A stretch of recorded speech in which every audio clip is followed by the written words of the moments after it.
After my wife died, I got a new job, and every evening the same Uber driver took me home.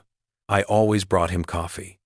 One night, he drove past my street and said, "Your neighbor has been watching you. Don't go home tonight. Tomorrow, I'll show you the proof." The first time I met Marcus, I didn't know he'd save my life. It was September 14th, 3 months and 6 days after Sarah died. I remember because I still counted everything in relation to her death. 3 months since I'd slept through the night. 6 days since I'd managed to eat a full meal. 97 days since the world had made any kind of sense. The new job was supposed to be a fresh start. Change of scenery, my sister Claire had said, her hand on my shoulder in that way people touch the grieving tentative, like we might shatter.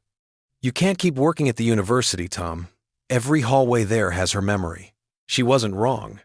Sarah had been a visiting lecturer in the art history department.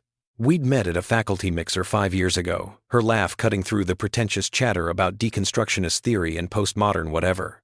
She'd been holding a glass of cheap wine and making fun of a painting behind the refreshment table. "If that's art," she'd whispered to me, "then my refrigerator doodles deserve a gallery." I'd fallen in love with her right there, between the cheese cubes and the academic posturing. But Claire was right. I couldn't keep teaching romantic poetry to undergraduates who didn't care while walking past the coffee shop where Sarah used to grade papers every Tuesday afternoon. So I'd taken a job at Henderson and Price, a corporate law firm downtown that needed someone to manage their research archives. It wasn't poetry. It wasn't beautiful.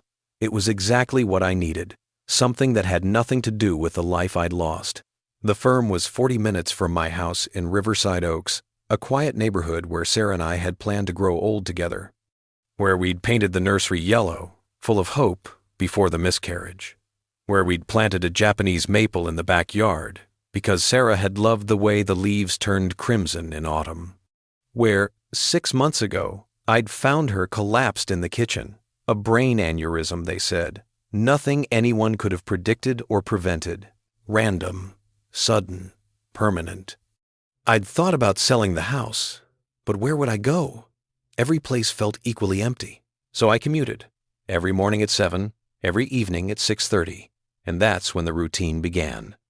The first week, I'd tried different drivers. Uber's algorithm shuffled them randomly, Maria, with her rose-scented car freshener and questions about my day that I couldn't answer. David, who played Christian rock too loud. Stephanie, who drove with one hand and texted with the other, giving me minor heart attacks every 3 minutes. Then Marcus accepted my ride request on a Friday evening. He drove a black Honda Accord, immaculately clean, no air freshener, just the subtle scent of leather and something else coffee, I realized later. He was maybe 55, with graying temples and the kind of face that suggested he'd seen things, survived things. When I climbed into the back seat, exhausted from my first full week of pretending to be a functional human being, he glanced at me in the rearview mirror. "Rough day?" he asked. Not intrusive, just observant. "Something like that," I replied. He nodded and didn't push, didn't fill the silence with forced small talk or his opinion on traffic or weather, just drove, smooth and steady, taking the route that avoided the worst of the downtown congestion. The silence felt respectful, almost companionable. When we reached Riverside Oaks, he pulled up to my house, the 2-story colonial with the blue shutters that Sarah had insisted on, the porch where we'd drunk wine and watched thunderstorms. The house that now felt like a mausoleum. "Have a good evening," Marcus said. "You too," I managed. The next Monday, I requested a ride at 6:30 like clockwork. Marcus accepted. And the Monday after that? By the third week, it wasn't random anymore. He was waiting when I walked out of the Henderson and Price building, his Accord idling at the curb. "You're consistent," he said, when I climbed in. "Creatures of habit," I replied. "Nothing wrong with that. Routine can be healing." I didn't ask how he knew I needed healing. Maybe everyone who climbed into the back of his car was broken in some way. The coffee thing started in October. There was a cafe next to my office building, one of those places that roasted their own beans and had baristas who took their craft seriously. I'd started stopping there in the mornings, partly because the office coffee was terrible, partly because it gave me something to do besides arrive early and stare at my computer screen. One evening, I walked out with my usual order and saw Marcus waiting. On impulse, I'd ordered an extra coffee. Black, no sugar, a guess. I opened the passenger door instead of the back. Mind if I sit up front? And I brought you this peace offering for making you drive to the suburbs every night. Marcus looked at the coffee, then at me. Something shifted in his expression, surprise, maybe appreciation. Black? Seemed like a black coffee kind of person. You'd be right. He took it, sipped carefully. Ethiopian blend, light roast. From the place on 3rd? You know your coffee. 23 years in, the Marines teaches you to appreciate the good stuff when you find it. He smiled, a real smile, not the service industry kind. Thank you, Tom. I'd never told him my name. He must have seen my confusion. It's on the app. I'm Marcus, by the way, though you probably knew that. Nice to officially meet you, Marcus. After that, it became our ritual. Every evening at 6:30, I'd emerge with 2 black coffees from the cafe on 3rd. I'd climb into the passenger seat. We'd drive through the city as it transitioned from day to night, the office towers bleeding their workers, the streetlights flickering on like fireflies. We talked, but not about anything deep at first. Sports, neither of us really followed. Traffic patterns. The weather, in that desultory way. People do. But gradually, carefully, we began to share real things. He told me about his daughter, Rachel, who was studying marine biology in California, about his ex-wife, Denise, who'd left him after his 3rd deployment because the man who came back wasn't the man who'd left.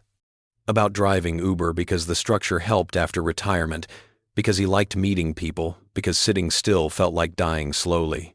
I told him about Sarah. Not everything. Not at first, but pieces. The way she'd collected vintage teacups from estate sales.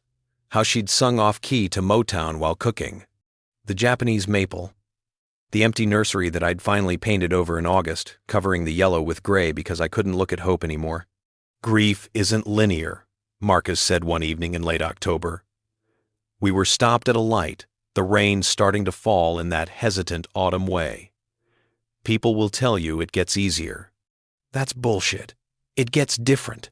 Some days you'll forget for a moment, and that will feel like betrayal. Other days you'll remember, and it will knock you down just as hard as the first day. Did you lose someone? I asked. Everyone who serves does, one way or another. He pulled forward as the light changed. The trick isn't forgetting. It's learning to carry it without letting it carry you. I thought about that for the rest of the drive. By November, I realized I looked forward to those 40 minutes with Marcus more than anything else in my day. Not the work pushing papers, cataloging case files, existing in the fluorescent purgatory of corporate law. Not going home to the house, where every room whispered Sarah's name. But that transition time, the coffee and conversation, the sense that someone saw me as something other than the widower, the broken thing people spoke to in hushed tones.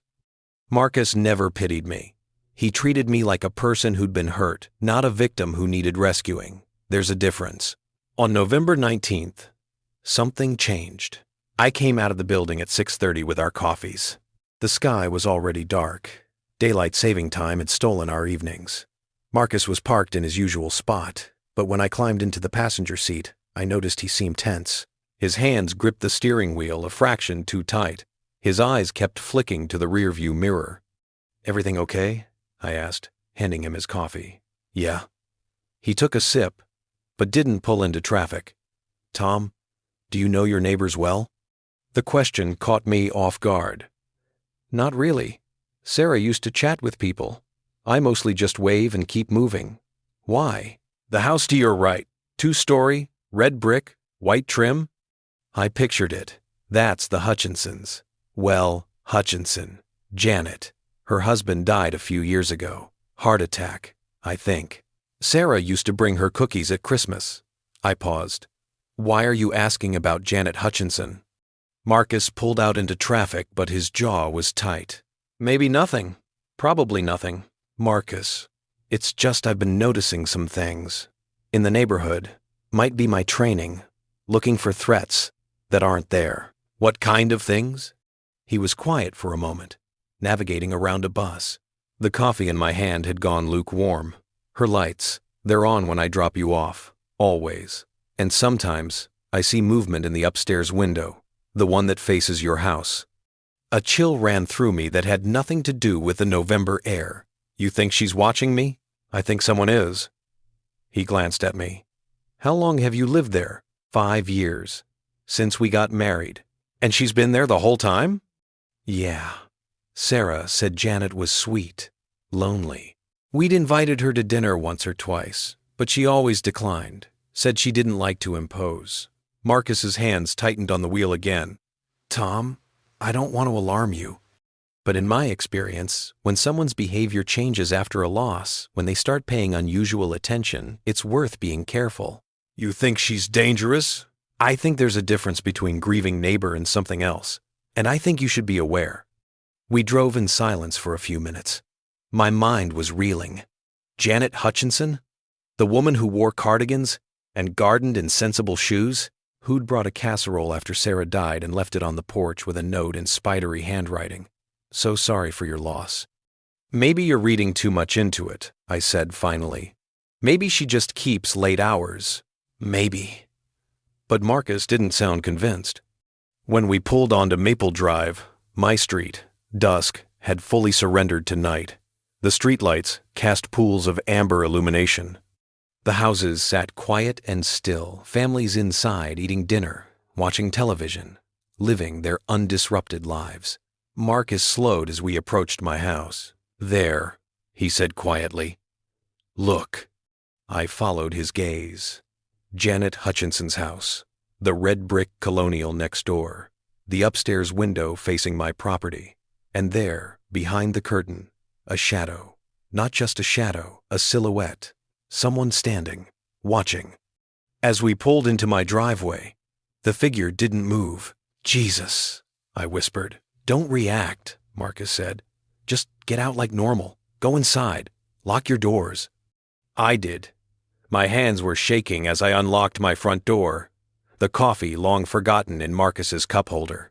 I stepped inside, closed the door, turned the deadbolt. Then I stood in my dark entryway, heart hammering, and looked through the side window. The shadow in Janet Hutchinson's window was still there, still watching. I grabbed my phone, but what would I say? Hello, police? My neighbor is standing in her own window? I sounded paranoid even to myself. I forced myself to move through my evening routine, reheated leftovers I didn't eat, tried to grade some research reports from work, failed, poured a whiskey, then another. At 10 o'clock, I checked the window again. The silhouette was gone. I slept poorly, the house creaking around me in ways it never had before. Every sound became sinister. The furnace kicking on, was that someone on the stairs? The branch scratching the siding, was that someone trying the windows? At 3 a.m., I gave up and went downstairs, made coffee, stood in the kitchen where I'd found Sarah, her body already cool, her eyes open, and seeing nothing. Where the paramedics had worked with professional efficiency while I'd stood useless and screaming inside my own head. Random, sudden, permanent. Or was it? The thought came unbidden, unwelcome. I pushed it away. Brain aneurysms happened. They were random. The autopsy had confirmed it. There was no conspiracy, no foul play. Just terrible, random luck. But as dawn broke gray and cold through the kitchen windows, I couldn't shake Marcus's words. When someone's behavior changes after a loss, when they start paying unusual attention, it's worth being careful. At 7, exhausted and jittery from too much coffee, I got ready for work. As I locked my front door, I glanced at Janet Hutchinson's house. She was standing on her porch in a pink bathrobe, watering plants that had long since died for the season. When she saw me, she smiled and waved. "Good morning, Tom." Her voice was cheerful, friendly, normal. I raised my hand in return and hurried to my car. That evening, Marcus was waiting at 6:30. I climbed in with our coffees, and before he could pull away from the curb, I said, "Tell me what you've noticed. All of it." Marcus looked at me for a long moment. Then he drove. Marcus didn't speak for the first 10 minutes of the drive. He navigated through downtown traffic with the precision of someone who'd spent decades calculating risk, reading terrain, anticipating threats.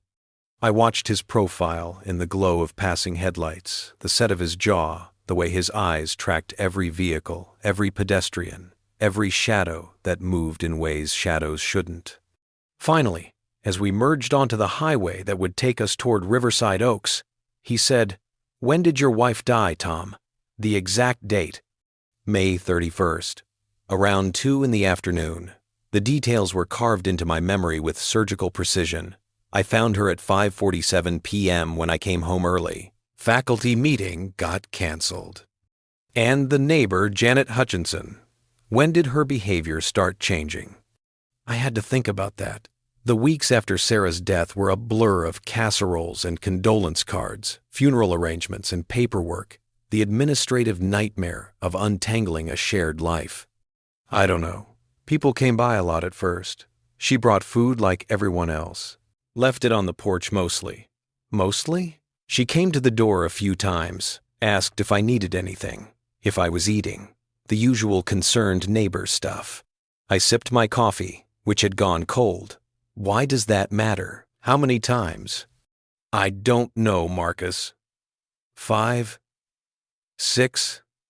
I wasn't exactly keeping track. When did it stop? I tried to reconstruct those fog-shrouded weeks. July, maybe? She stopped coming by. I thought maybe she figured I wanted to be left alone. Everyone else had backed off by then, too. Grief has a social expiration date, you know? After about 6 weeks, people expect you to be functional again. But she didn't back off completely. What do you mean? Marcus exited the highway. We were 15 minutes from home now, passing through the commercial district that separated downtown from the residential sprawl. Strip malls and fast food restaurants bled past the windows, their neon signs garish against the November darkness. I started driving you on September 18th, Marcus said. The first week, I didn't notice anything unusual. But by the second week, I started seeing patterns. I'm trained to see patterns, Tom. It's what kept me alive in Afghanistan and Iraq.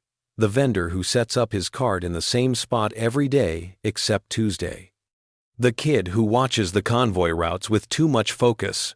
The woman who asks too many questions about troop movements.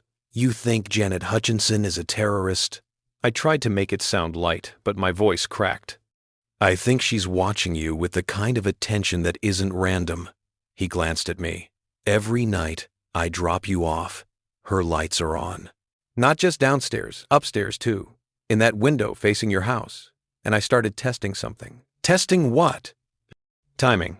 Some nights I'd drop you off at exactly 6:45. Other nights I'd take a different route. Get you home at 7 to 10, 7:20. Didn't matter. Within 2 minutes of you arriving, her upstairs light would come on.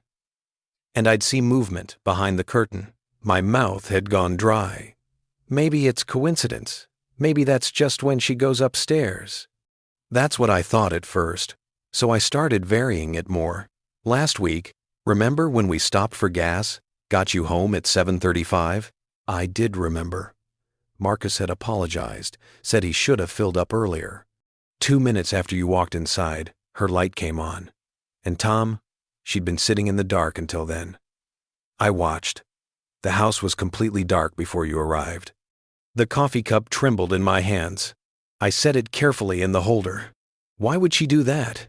What does she want? That's what I've been trying to figure out. Marcus turned onto Riverside Boulevard, the tree-lined street that led into my neighborhood. At first, I thought maybe she was just lonely, widow looking after the widower next door. But the pattern is too specific, too focused. Have you seen her do anything else? Besides watch? That's the thing. She's careful. When you leave in the morning, she's usually in her garden or on her porch. Visible. Normal. It's only in the evenings, when you come home, that she goes upstairs to watch. Like she's checking on something. Confirming something. Confirming what? Marcus was quiet for a moment. That you're alone. The words hit me like cold water. Jesus, Marcus, I could be wrong. I hope I'm wrong. But I've seen enough surveillance operations to know what they look like. And this, He gestured vaguely toward the windshield, toward my neighborhood appearing in the distance. This feels like surveillance. We turned onto Maple Drive. The street looked exactly as it always did. Porch lights glowing, cars in driveways. The Hendersons' Halloween decorations still up even though it was almost Thanksgiving. The Patel's old dog, Bruno, barking at something only he could hear. Normal, suburban, safe. Except it wasn't, was it? Marcus drove past my house. "What are you doing?" I asked. "Just watch." He continued down the street, turned left, circled the block, then approached again from the opposite direction, killing his headlights as we neared my house. He pulled to the curb 3 houses down, behind a large SUV that provided cover. "Look at her house," he said quietly. I did. Janet Hutchinson's red brick colonial sat dark and still. No lights upstairs or down, no movement. "Now watch." Marcus pulled out his phone, called my number. I felt it buzz in my pocket. "Answer it," he said. "Put it on speaker. Say you're 5 minutes away." "Marcus." "What?" "Just do it. Trust me," I answered. "Hello?" "Hey, Tom. It's Marcus. Running about 5 minutes late, hit some traffic. Be there soon." "Okay, thanks." I felt ridiculous, play-acting this conversation. "See you in a few." He hung up. We waited in the dark car. 30 seconds. A minute. Then, like some horrible magic trick, the upstairs light in Janet Hutchinson's house came on. "Oh my God," I whispered. "She's listening," Marcus said. "Has to be. Could be a scanner picking up cell signals. Could be something more sophisticated. But she's monitoring your calls, Tom. She knows when you're coming home." I felt sick. Violated. My home, the place where Sarah and I had built our life, where I'd retreated to grieve, had been compromised. Watched. Monitored by someone I'd smiled at over garden fences. Someone Sarah had baked cookies for. "I need to call the police," I said, reaching for my phone. Marcus's hand caught my wrist. "And tell them what? That your neighbor turns her light on? That she stands in her own window? They'll think you're paranoid." Grieving husband. Seeing threats where there aren't any. "But you said." "I know what I said, and I believe it. But belief isn't proof. And right now, we don't have proof of anything illegal." Creepy as hell? Yes. Illegal? Not technically. So what do I do? Marcus started the car, pulled away from the curb. "Tonight, you don't go home. Tomorrow, I show you what else I've found." "What else?" "Marcus, what the hell else is there?" "Remember I told you I was in the Marines? Intelligence specialist. I know how to conduct reconnaissance. And I've been conducting it on your neighbor for the past 3 weeks. My heart was hammering so hard I thought it might crack a rib. Why didn't you tell me sooner?" "Because I needed to be sure. Because the last thing you need is me adding paranoid delusions to your grief. But Tom..." He looked at me, and his expression was grim. "I'm sure now. Something is very wrong with Janet Hutchinson's interest in you. And I think it started before your wife died." The world tilted. "What do you mean before?" "Tomorrow. I'll show you tomorrow.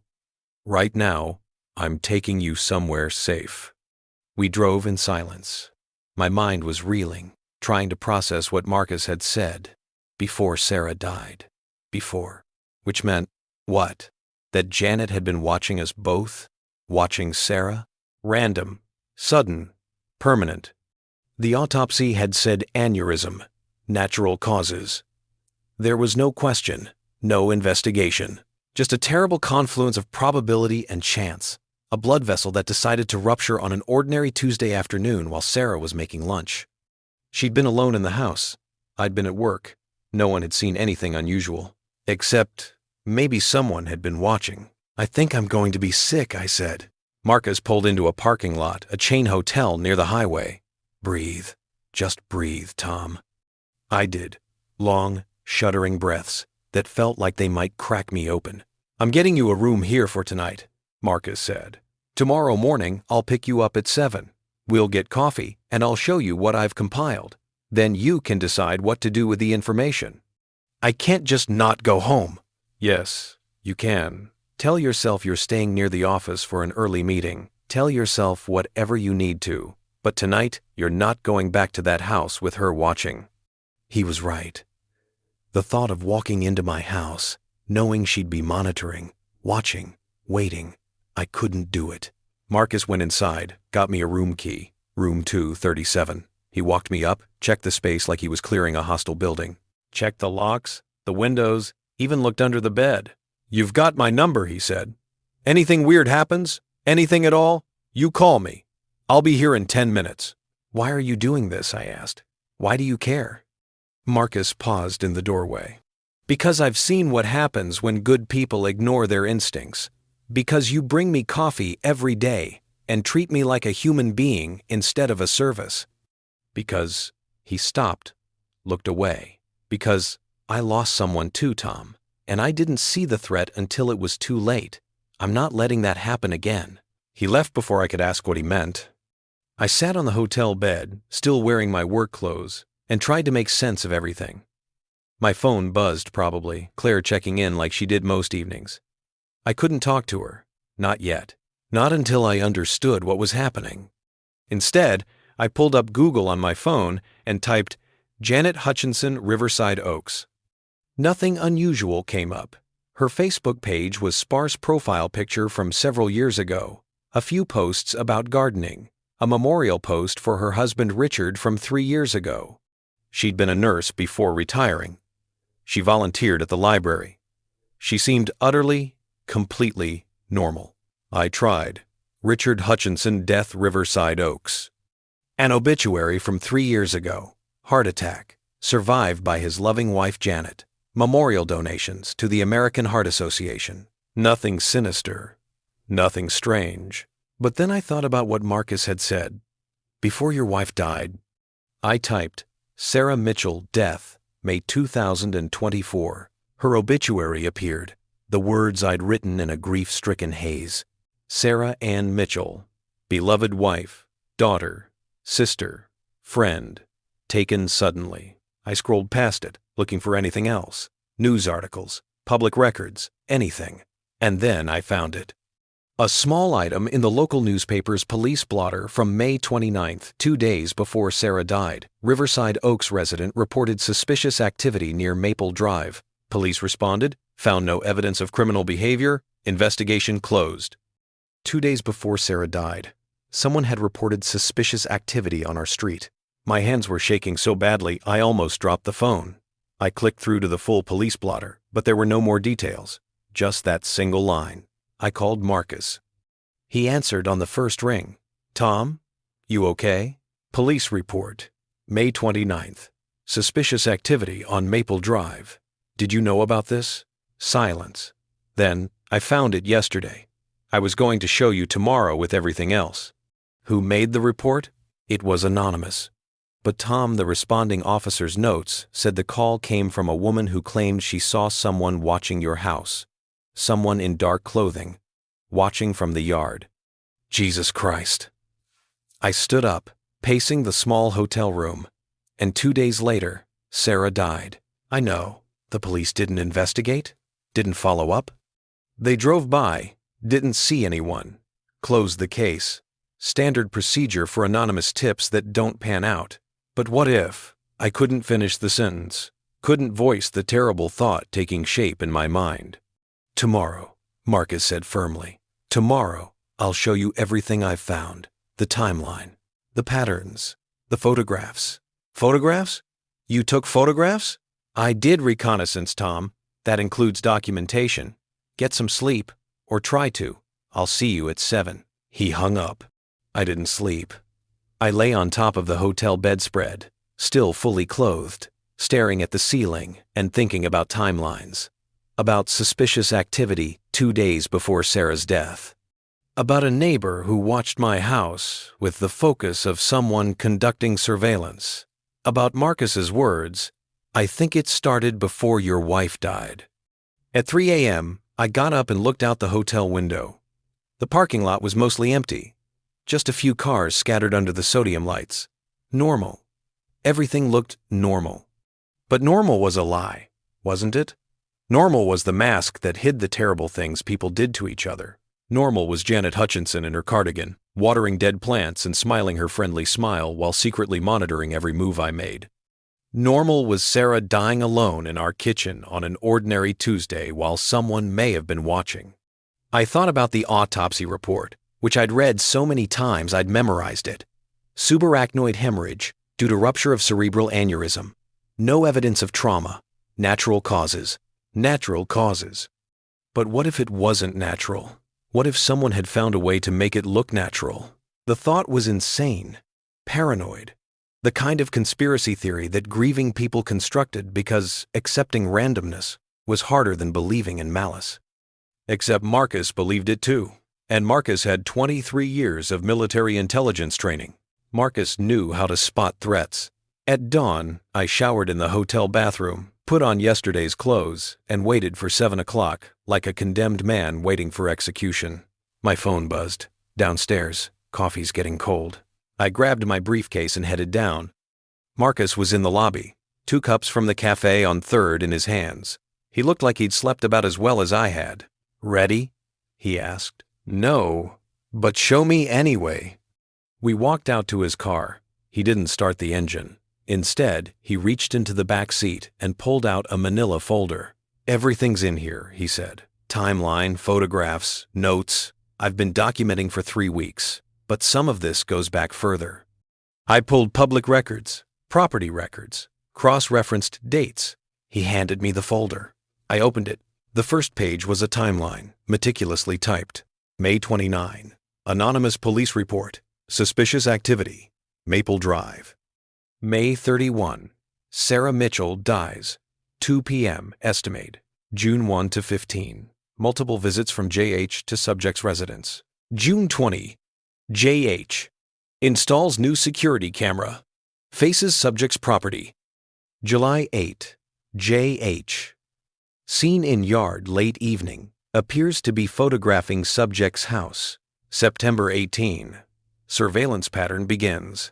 The list went on and on. The photographs were worse. Marcus had taken them at night, using some kind of telephoto lens. Janet Hutchinson standing at her window. Janet Hutchinson in her yard with what looked like a camera.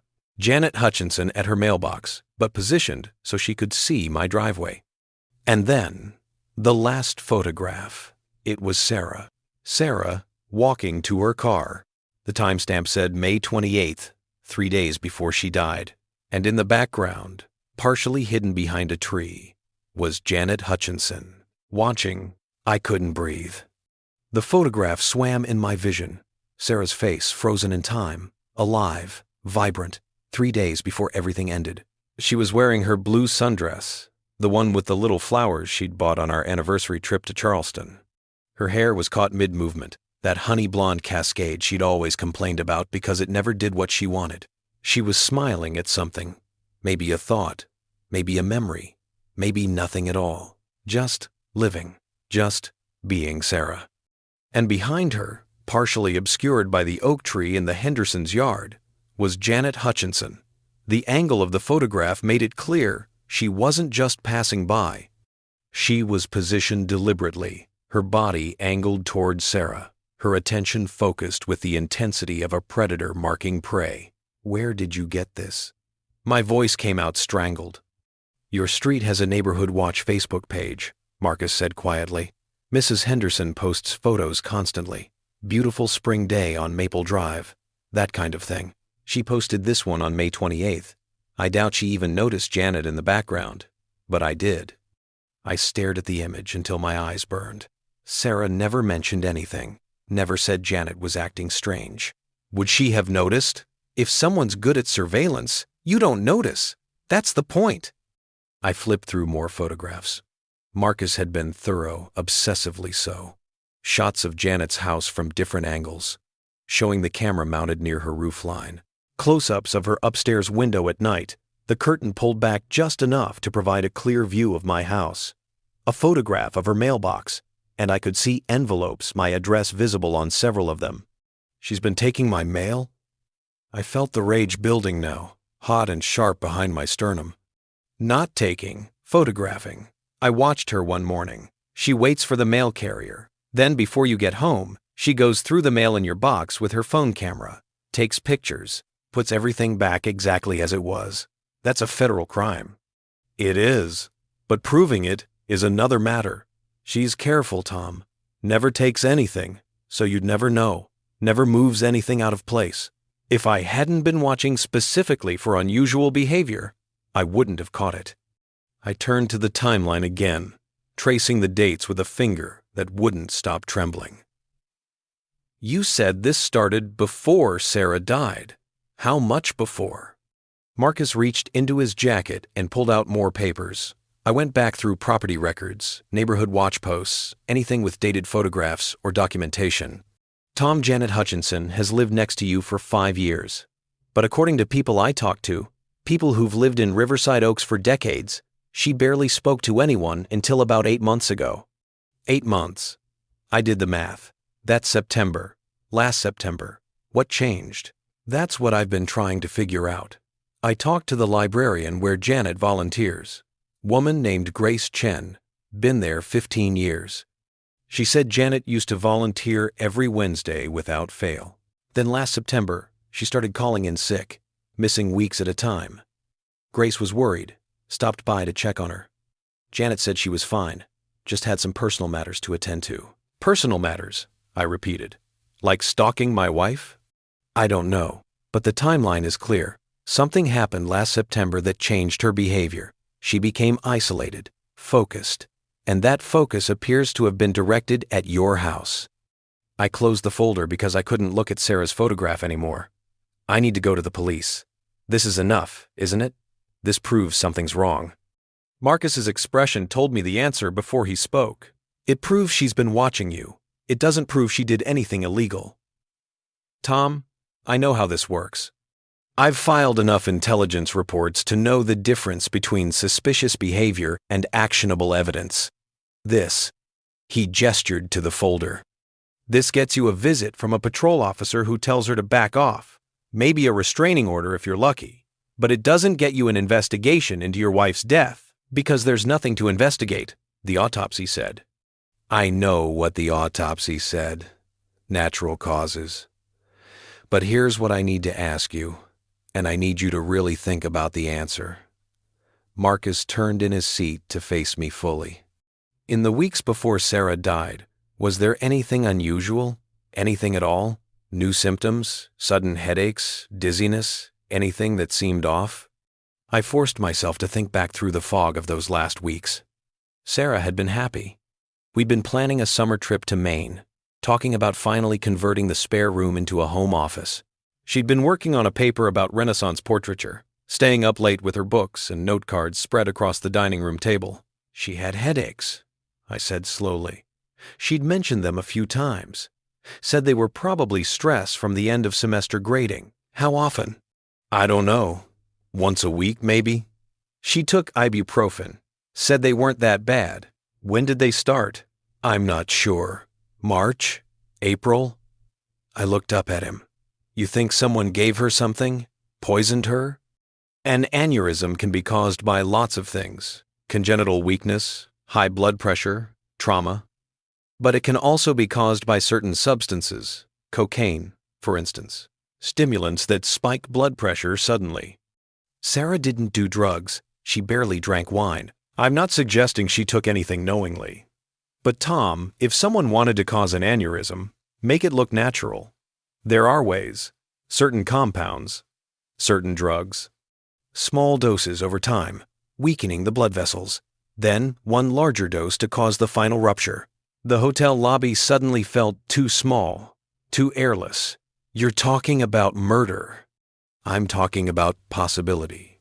About asking questions that should have been asked 6 months ago. The autopsy. Standard autopsy for unexpected death. They looked for obvious signs of trauma, ran basic toxicology for common drugs and poisons. But unless they're specifically looking for something, they won't find it.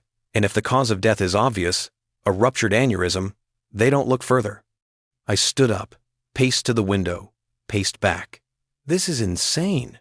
You're talking about a retired nurse who gardens and volunteers at the library. Why would she murder Sarah? What possible motive could she have? That, Marcus said, is what we need to find out. Because the watching didn't stop after Sarah died, Tom.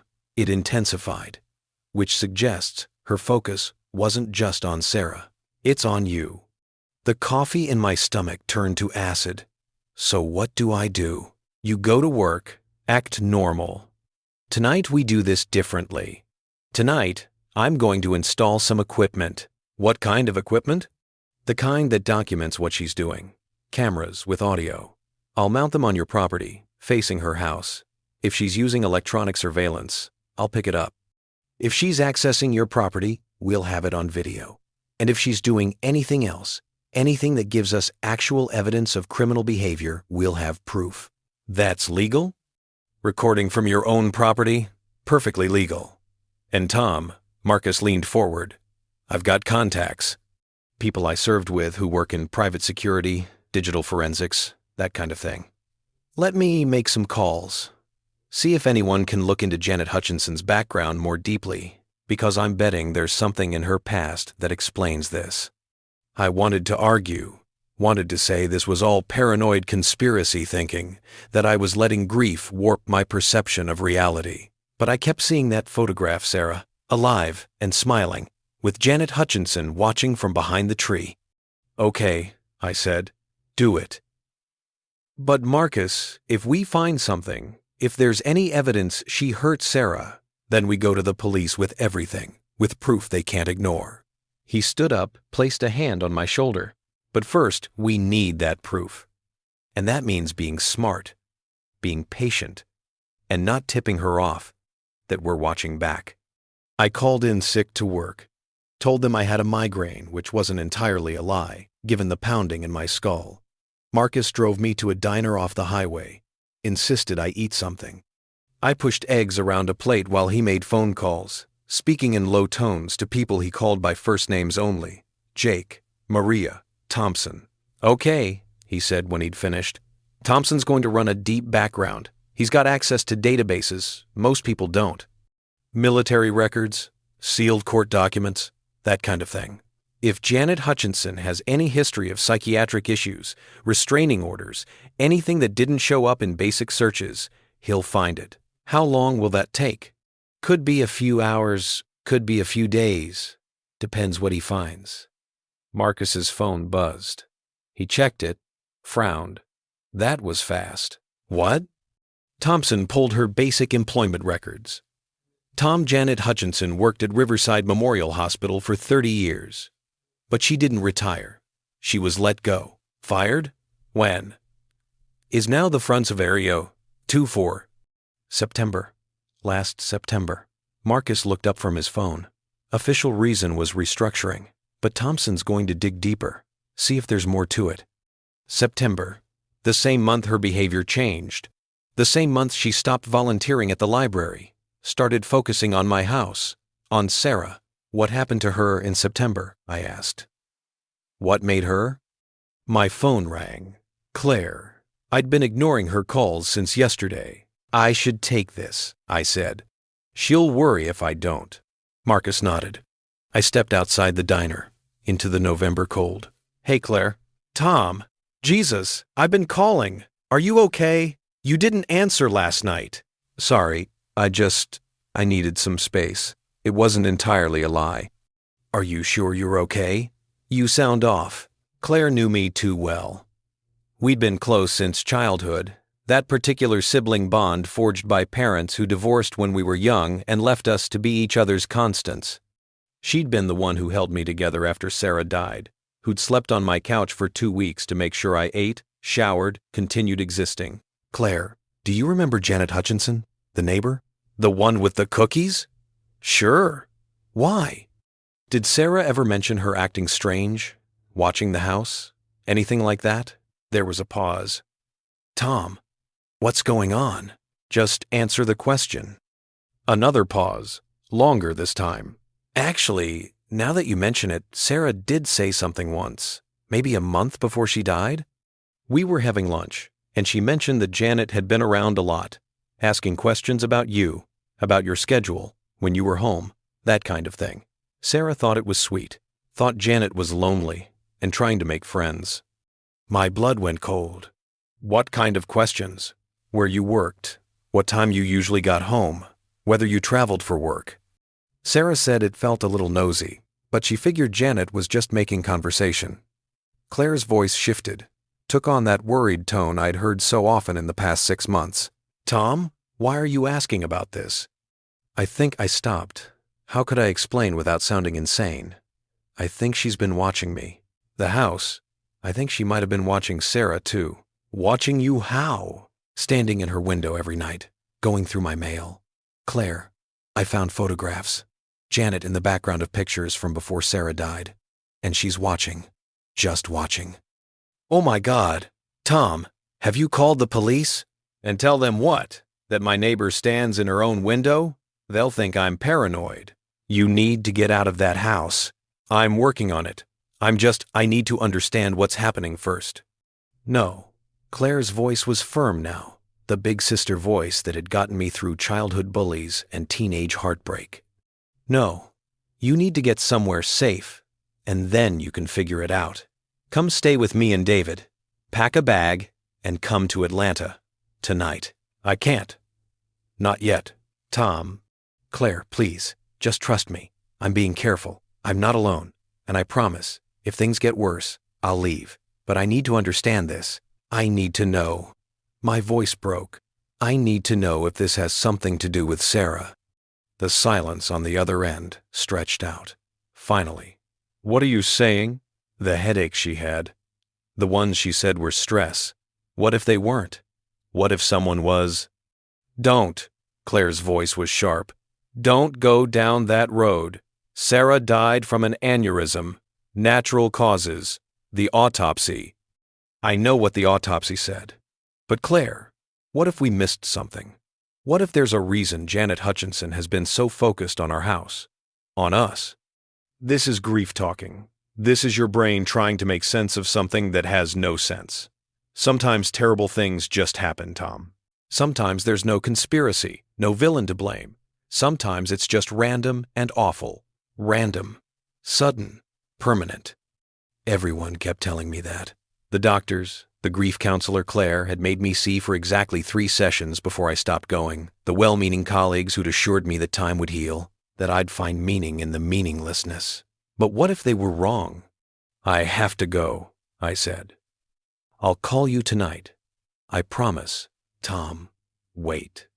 I hung up, felt immediately guilty, but couldn't handle her rational concern right now. Couldn't handle anyone else telling me I was manufacturing patterns from chaos. Marcus was standing at the diner's door when I turned around. Thompson called back. You need to hear this. We got back in the car. Marcus put his phone on speaker.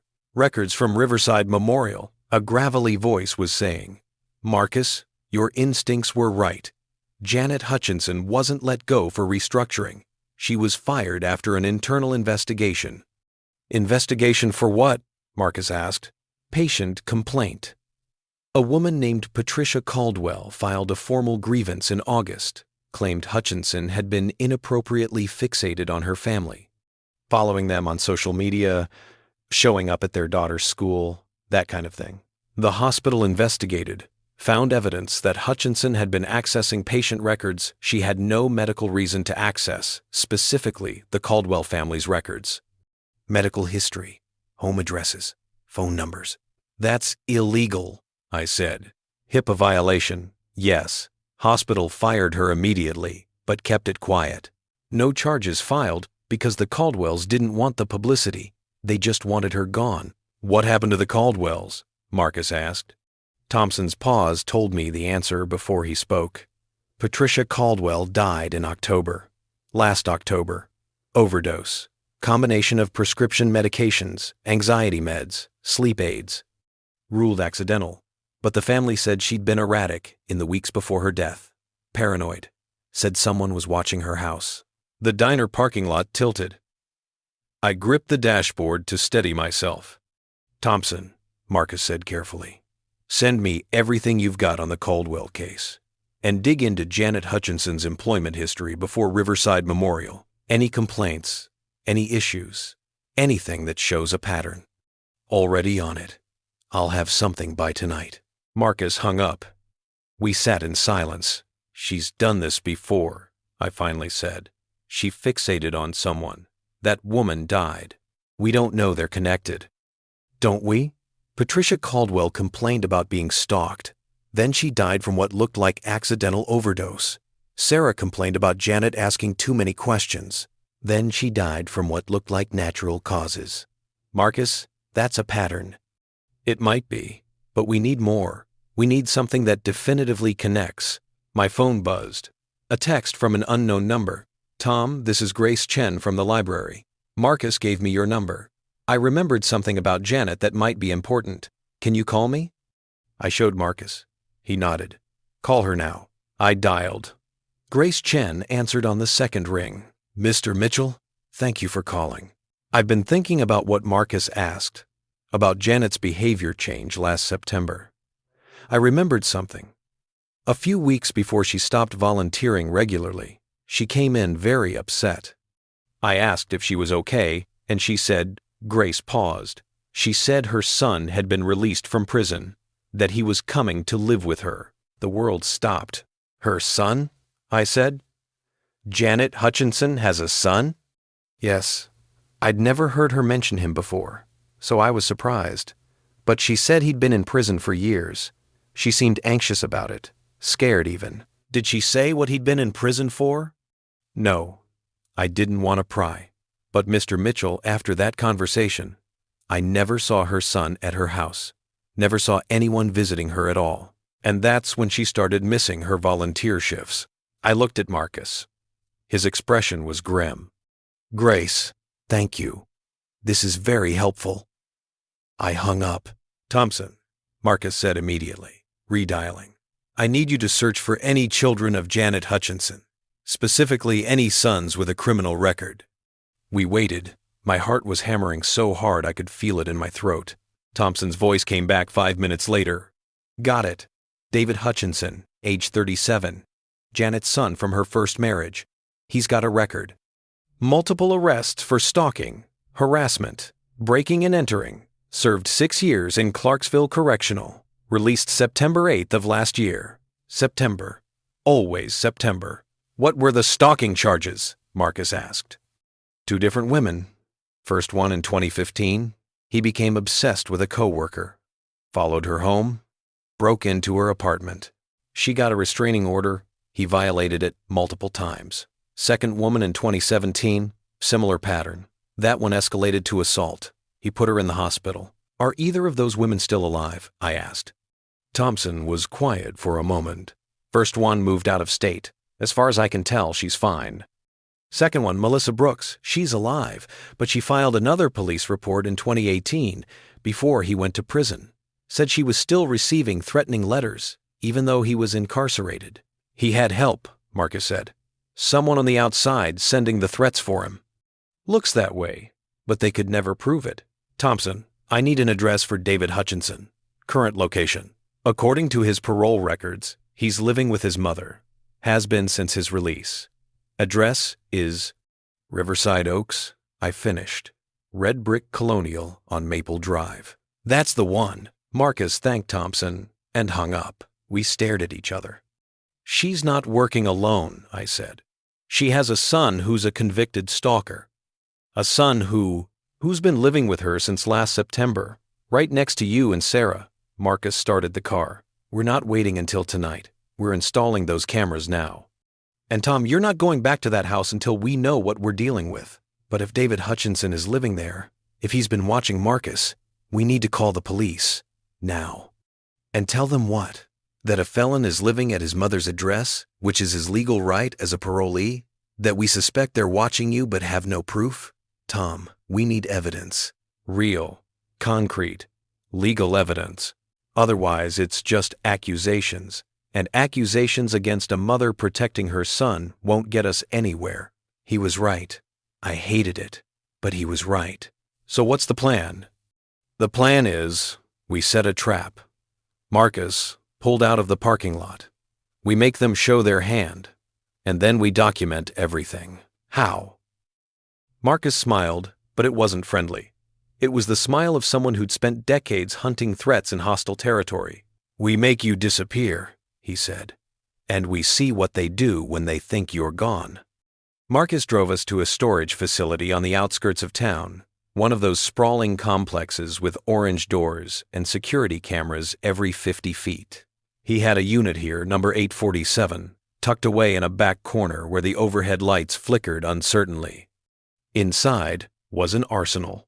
Not weapons, though there were a few locked cases that probably contained them, but surveillance equipment, communications, gear, cameras of various sizes, night vision scopes, audio recording devices, still in their original packaging, laptops and hard drives stacked neatly on industrial shelving. It looked like the staging area for a military operation. "Jesus, Marcus," I said. "What is all this?" "Tools of the trade." He was already pulling down cases, checking equipment with the practiced efficiency of someone who'd done this 1,000 times. After I left the Marines, I did private security for a while. Corporate espionage, protection details, that kind of thing. Paid better than driving Uber, but, he shrugged, I got tired of protecting rich people's secrets.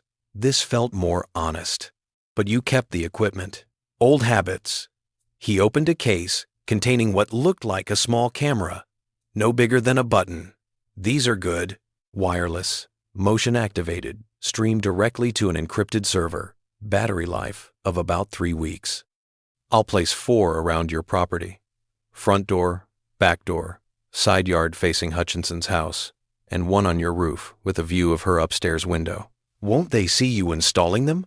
Not if we do it right. He pulled out a jacket with a logo I recognized. Service Tech Home Security. I'll go in uniform, make it look like you hired a security company. Happens all the time in the suburbs. They won't think twice about it. And when they see the cameras? That's the point. We want them to see some of the cameras. The obvious ones, mounted by your doors. What they won't see are the hidden ones. The button cameras placed in your porch light, in the birdhouse by your fence, in places they'd never think to look. He met my eyes. If David Hutchinson is what I think he is, a professional stalker who's done this before, he'll spot the obvious cameras and feel smart for seeing them. He won't look for the ones he can't see. And the trap? You said something about making me disappear. Marcus pulled out his phone, started typing. Tonight you're going to post on social media that you're leaving town for a week, work conference in Chicago. You'll make it public. Make sure anyone watching your accounts will see it. Then I'm going to drive you to the airport, make a big show of dropping you off with luggage. But I'm not actually going to Chicago. No, you're going to stay in a hotel near the airport, different one from last night, and we're going to watch what happens to your house when they think you're gone. The logic was sound, but the thought of leaving my house unguarded, vulnerable to whatever David and Janet Hutchinson might do, made my skin crawl. What if they break in, destroy evidence, take something? Then we have them on camera committing actual crimes, breaking and entering, theft, trespassing. Those are charges that stick. And Tom Marcus's voice softened. If they think you're gone, if they feel safe, they might get sloppy, might do something or say something that gives us the answers we need. About Sarah. I thought about my wife, dead for 6 months and 17 days. Thought about the headaches she dismissed as stress, the aneurysm the doctor said was tragic but natural. The neighbor who'd watched her 3 days before she died, positioning herself behind a tree like a hunter in a blind. Okay, I said, let's do it. We spent the next hour planning. Marcus would install the visible cameras first, this afternoon, making sure David and Janet saw the security company truck in my driveway. Then tonight, after dark, he'd return to install the hidden cameras, the ones that would actually matter. What about audio? I asked.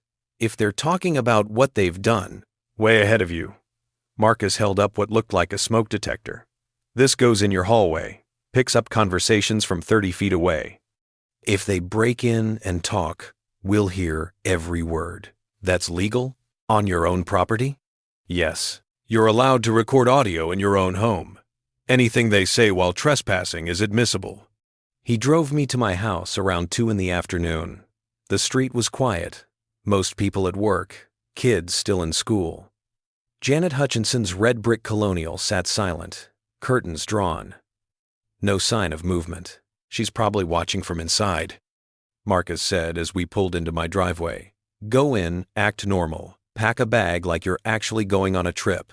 I'll be back in 30 minutes with the security company truck. I did as he said, walked to my front door with the casual gait of someone who wasn't being watched, wasn't being hunted, unlocked the deadbolt, the same one I'd turned the night I found Sarah, stepped into the house that still smelled faintly of her lavender hand soap, even after all these months. The silence was overwhelming. I'd grown accustomed to it, that peculiar quiet of a house that should hold two people but only contains one. But now, it felt different, oppressive, like the walls themselves were holding their breath. I went upstairs to pack, choosing the overnight bag Sarah had bought me for a conference 3 years ago. Threw in clothes, toiletries, my laptop, made it look convincing. Then I went to my bedroom window, the one that faced Janet Hutchinson's house, and looked out. Her upstairs curtain twitched, just a fraction, just enough. She was watching, right now, probably had been since I pulled into the driveway. I forced myself not to react, just closed my own curtains and went back downstairs. My phone buzzed. Pulling up now. I looked out the front window. A white van with Service Tech Home Security in blue letters was parking at my curb. Marcus got out wearing a blue uniform polo and a tool belt, carrying a clipboard like he'd done this 1,000 times. He rang the doorbell. I opened it, and we performed our little play. Mr. Mitchell, I'm here for the security system installation. Great. Come on in. I really appreciate you fitting me in on such short notice. No problem. Had a cancellation this morning, so the timing worked out. We kept up the charade for anyone listening. Marcus walked through the house, pointing at windows and doors, explaining sight lines and coverage areas in a tone of professional competence. All the while, his eyes were scanning, cataloging, noting angles and vulnerabilities. I'd recommend cameras at both entry points, he said loudly. Front door and back door, plus one on the side of the house for yard coverage. And, given the recent break-ins in the neighborhood, a lot of folks are adding cameras with views of their neighbors' properties too, just in case. He was baiting the hook. Whatever you think is best, I said. I just want to feel safe. Marcus went to work, drilled mounts, ran wires, installed obvious cameras with little blinking red lights that screamed surveillance here. He took his time, making the installation visible from the street, giving Janet and David plenty of opportunity to see what was happening. I stood at the kitchen window, watching Janet's house. At one point, I saw the front door open. A man stepped out onto the porch. He was tall, maybe 6'2", with a kind of build that suggested he'd spent his prison time lifting weights. Dark hair cut short, almost military. Even from this distance, I could see the intensity in his posture, the way he stood too still, watching Marcus work with an attention that felt predatory. David Hutchinson, the man who'd put a woman in the hospital. The man who'd sent threatening letters from prison. The man who'd been living next door to Sarah and me for over a year. How had I never seen him? How had I never noticed? Because I'd been buried in grief, I realized. For months after Sarah died, I'd barely looked up from my own pain. I'd stopped noticing anything beyond the immediate necessity of continuing to exist. David could have been dancing naked in his front yard, and I probably wouldn't have registered it. He'd been invisible because I'd been blind. David stood on the porch for 5 minutes, watching Marcus install the final front door camera. Then he went back inside, without a word. Marcus finished up, made a show of testing each camera, showing me how to access the feeds on my phone. Then he handed me an invoice, shook my hand, and left in his Service Tech van. I waited 15 minutes. Then I posted on Facebook, something I rarely did but maintained an account for family. Heading to Chicago tomorrow for a work conference. Week-long legal research symposium. As boring as it sounds, at least the hotel has a good bar. I made it public. Made sure it would show up in any search of my name. Then I waited. Marcus returned at 7:30, after dark, in his regular Honda Accord. This time he parked 2 streets over and approached through the backyards, wearing dark clothes and moving with the silence of someone who'd spent years in reconnaissance. I let him in through the back door. They took the bait, he whispered. David came out to watch you install the cameras. Stood there for 5 minutes, just staring. Good. Means he thinks he knows what we're doing. Marcus pulled equipment from his backpack. Now, I install the ones that matter. He worked quickly, efficiently. The button camera went inside the porch light fixture, lens pointing at Janet's front door. Another went into the birdhouse mounted on the fence. I'd forgotten we even had that birdhouse, something Sarah had put up to attract finches. A third was placed in the eaves of my roof, giving a clear view of Janet's upstairs window. The fake smoke detector went in my hallway, and then Marcus placed something else, a small device no bigger than a USB drive behind my modem. "What's that?" I asked. "Signal detector. If they're using electronic surveillance, cell phone scanners, RF bugs, anything that transmits this will pick it up and log the frequency." He connected it to a laptop he'd set up in my study, screens showing multiple camera feeds. "I'm leaving this here, hidden in your closet. It'll record everything, store it on encrypted drives. Even if they find it, which they won't, the data's already being uploaded to a secure server. What if they cut the power? Cameras have battery backup. So does the laptop. We've got 72 hours of recording time, even without power." He finished the installation, then we went through the plan one more time. I'd leave at 9 p.m., Marcus driving me in a direction that would take us past Janet's house. I'd have my suitcase, my laptop bag, everything that suggested a week-long trip. "What about my car?" I asked. "Won't they wonder why it's still here? Say you're taking an Uber to the airport, cheaper than parking. It's believable." He checked his watch. 90 minutes. Pack anything you actually need for the week. "This isn't a day trip, Tom. We're committed now." I went upstairs, added a few more items to my bag, changed into travel clothes, khakis, and a button-down, the uniform of business conferences everywhere, grabbed my laptop and the charger, stood in my bedroom doorway, and looked at the space I'd shared with Sarah. Our bed, still made with the quilt her grandmother had given us. The dresser with her jewelry box sitting on top, untouched since the day she died because I couldn't bear to move it. The photograph on the nightstand, our wedding day, both of us laughing at something the photographer had said. Random, sudden, permanent. Or maybe not. Maybe someone had taken her from me deliberately. Maybe she'd been murdered slowly, carefully, by a woman who smiled over garden fences while feeding her poison. By a woman's son who'd learned to hunt people the way predators hunt prey. And if that was true, if they'd killed Sarah, then what had they planned for me? At 9 p.m. exactly, I walked out my front door with my suitcase and laptop bag, made a show of locking up, checking the lock twice. Marcus pulled up in his Accord, and I put my bags in the trunk while he waited. As I climbed into the passenger seat, I glanced at Janet's house. Every light was off. But in the upstairs window, I saw it just for a moment, the faint glow of a phone or tablet screen, illuminating a figure standing motionless in the dark, watching me leave. Marcus drove slowly past the house, then turned toward the highway. We didn't speak until we were 5 miles away. "She was watching," I said. "I know. I saw her too." "So now what?" "Now we wait. I've got alerts set up on all the cameras. If anyone approaches your property, I'll get a notification immediately. The hotel I'm taking you to is 30 minutes from your house, close enough that I can get there quickly if needed. And you'll be monitoring the whole time?" "Every second. I've got the feeds on my phone, my tablet, my laptop. If they make a move, I'll know." He drove me to a Marriott near the airport, one of those bland corporate hotels that all look identical. Got me checked into a room on the 3rd floor with a view of the parking lot. "Order room service, watch TV, try to sleep," he said. "I know that's basically impossible, but try. And Tom, don't call anyone. Don't tell anyone where you are. Not even Claire. The fewer people who know, the better." "You think they're monitoring my calls?" "I think we don't take chances." He left. I sat on the hotel bed, staring at my phone. The Facebook post had 12 likes already, mostly from distant cousins and old colleagues. A few comments. "Have fun. And bring me back some deep dish pizza." Normal. Everything looked so completely normal. I pulled up the camera feeds Marcus had given me access to. 4 angles of my house, grainy in the darkness, but clear enough. The front door, the back door, the side yard, and the view of Janet's house, Her upstairs window just visible. Nothing moved. I watched for an hour.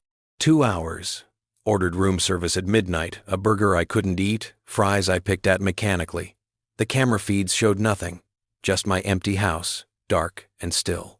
At 1:30 a.m., my phone buzzed with an alert from Marcus. Movement detected. I pulled up the feed. The camera facing Janet's house showed her front door opening. A figure stepped out tall, male build, David Hutchinson. He was wearing dark clothes, a backpack slung over one shoulder. He looked both ways down the street, then walked to my driveway. My heart hammered as I watched him approach my house. He didn't go to the front door. Instead, he walked around the side, disappearing from that camera's view. A moment later, he appeared on the back door camera. He was checking the door, testing the lock. I grabbed my phone to call Marcus, but another alert came through. Recording in progress. Do not call. Do not interfere. David tried the back door for 30 seconds, then gave up. He walked around to the side yard, and I lost him for a moment. When he reappeared on the front camera, he was holding something. My mail. He'd taken my mail from the mailbox. No, not taken. He was photographing it with his phone, just like Janet had done. Each envelope, front and back. Methodical. Practiced. Then he put everything back and walked away, disappearing into his mother's house at 1:47 a.m. 17 minutes. He'd been on my property for 17 minutes, and I had it all on video. I called Marcus.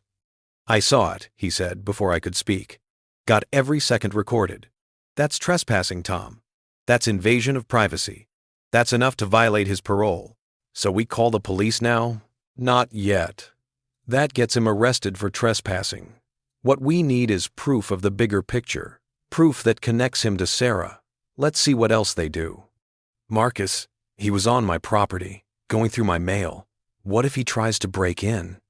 Then we have him on camera breaking in, and we call the police immediately.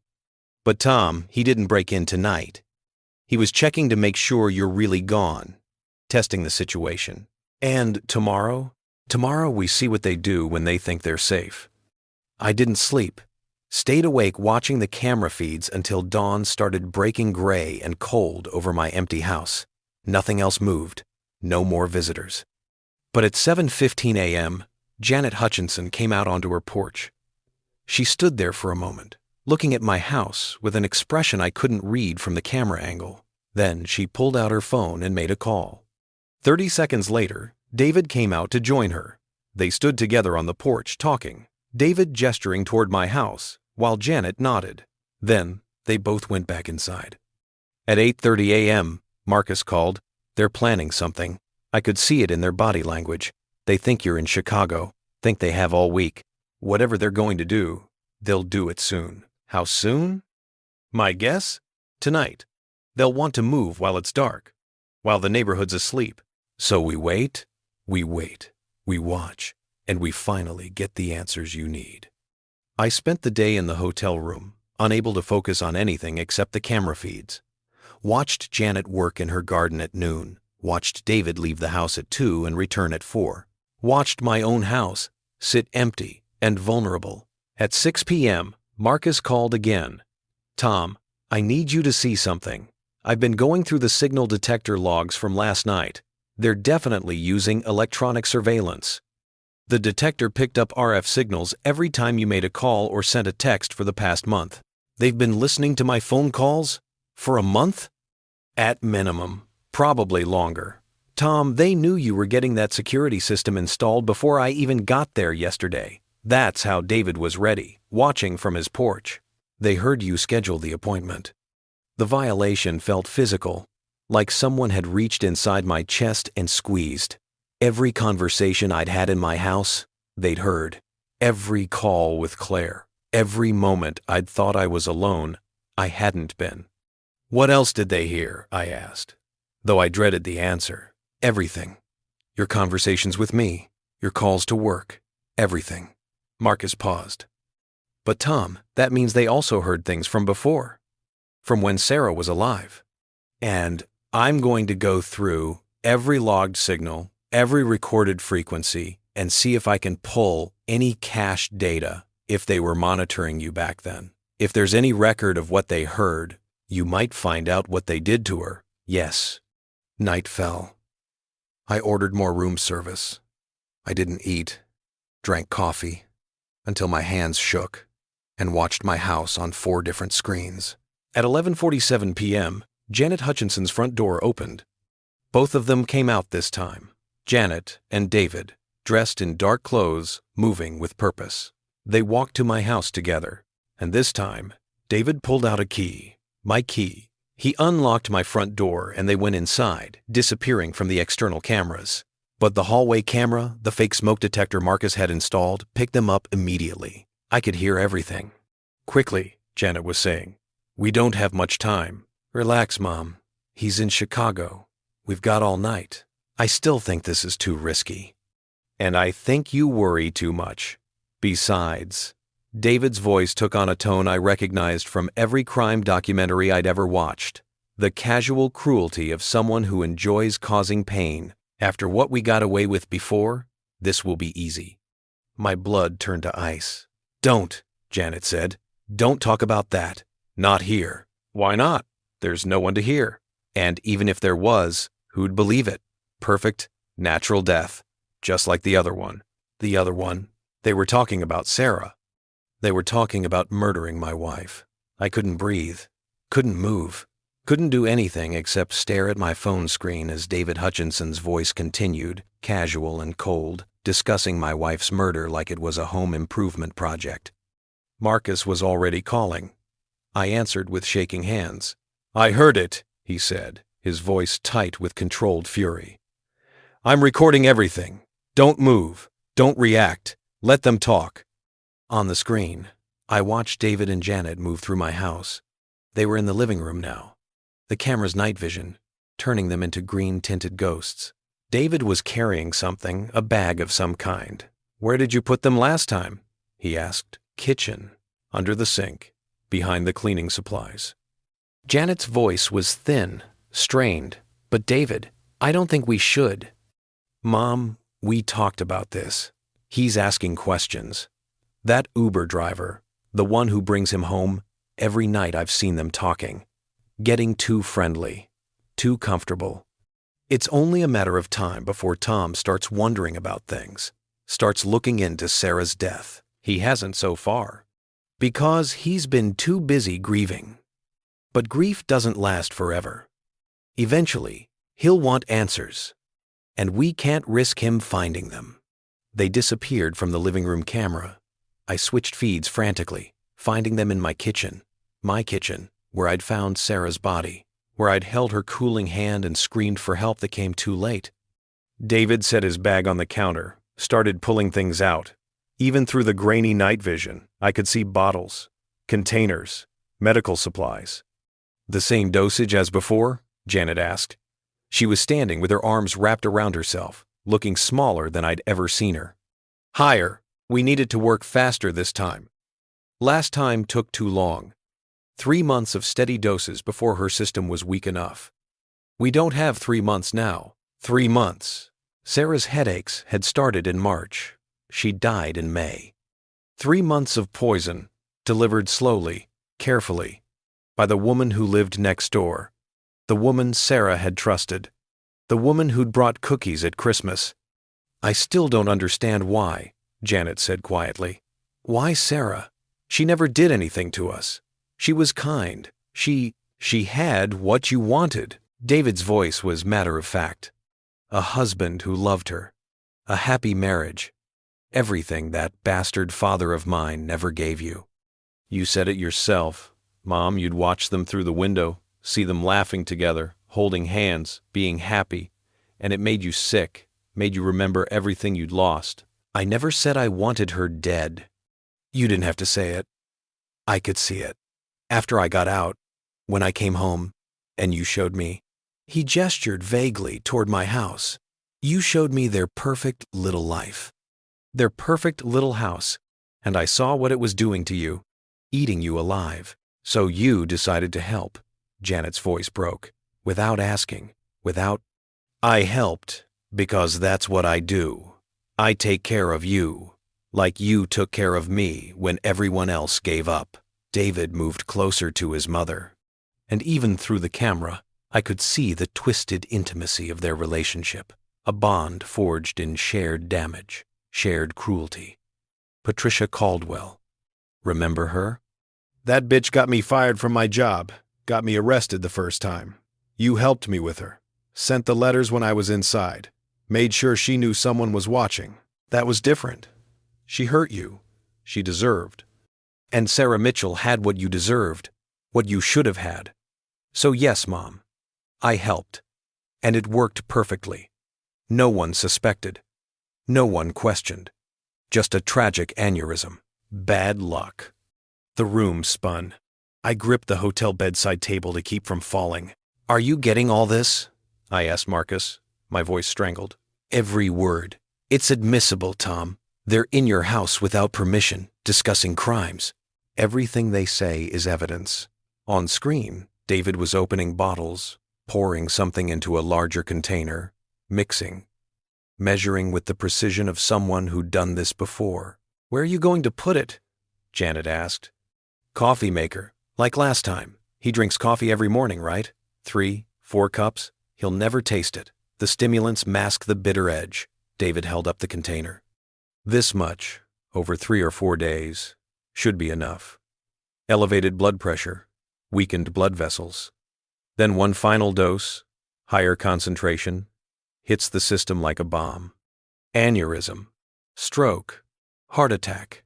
Could be any of them. All of them look natural in someone who's been under extreme stress. He has been under stress.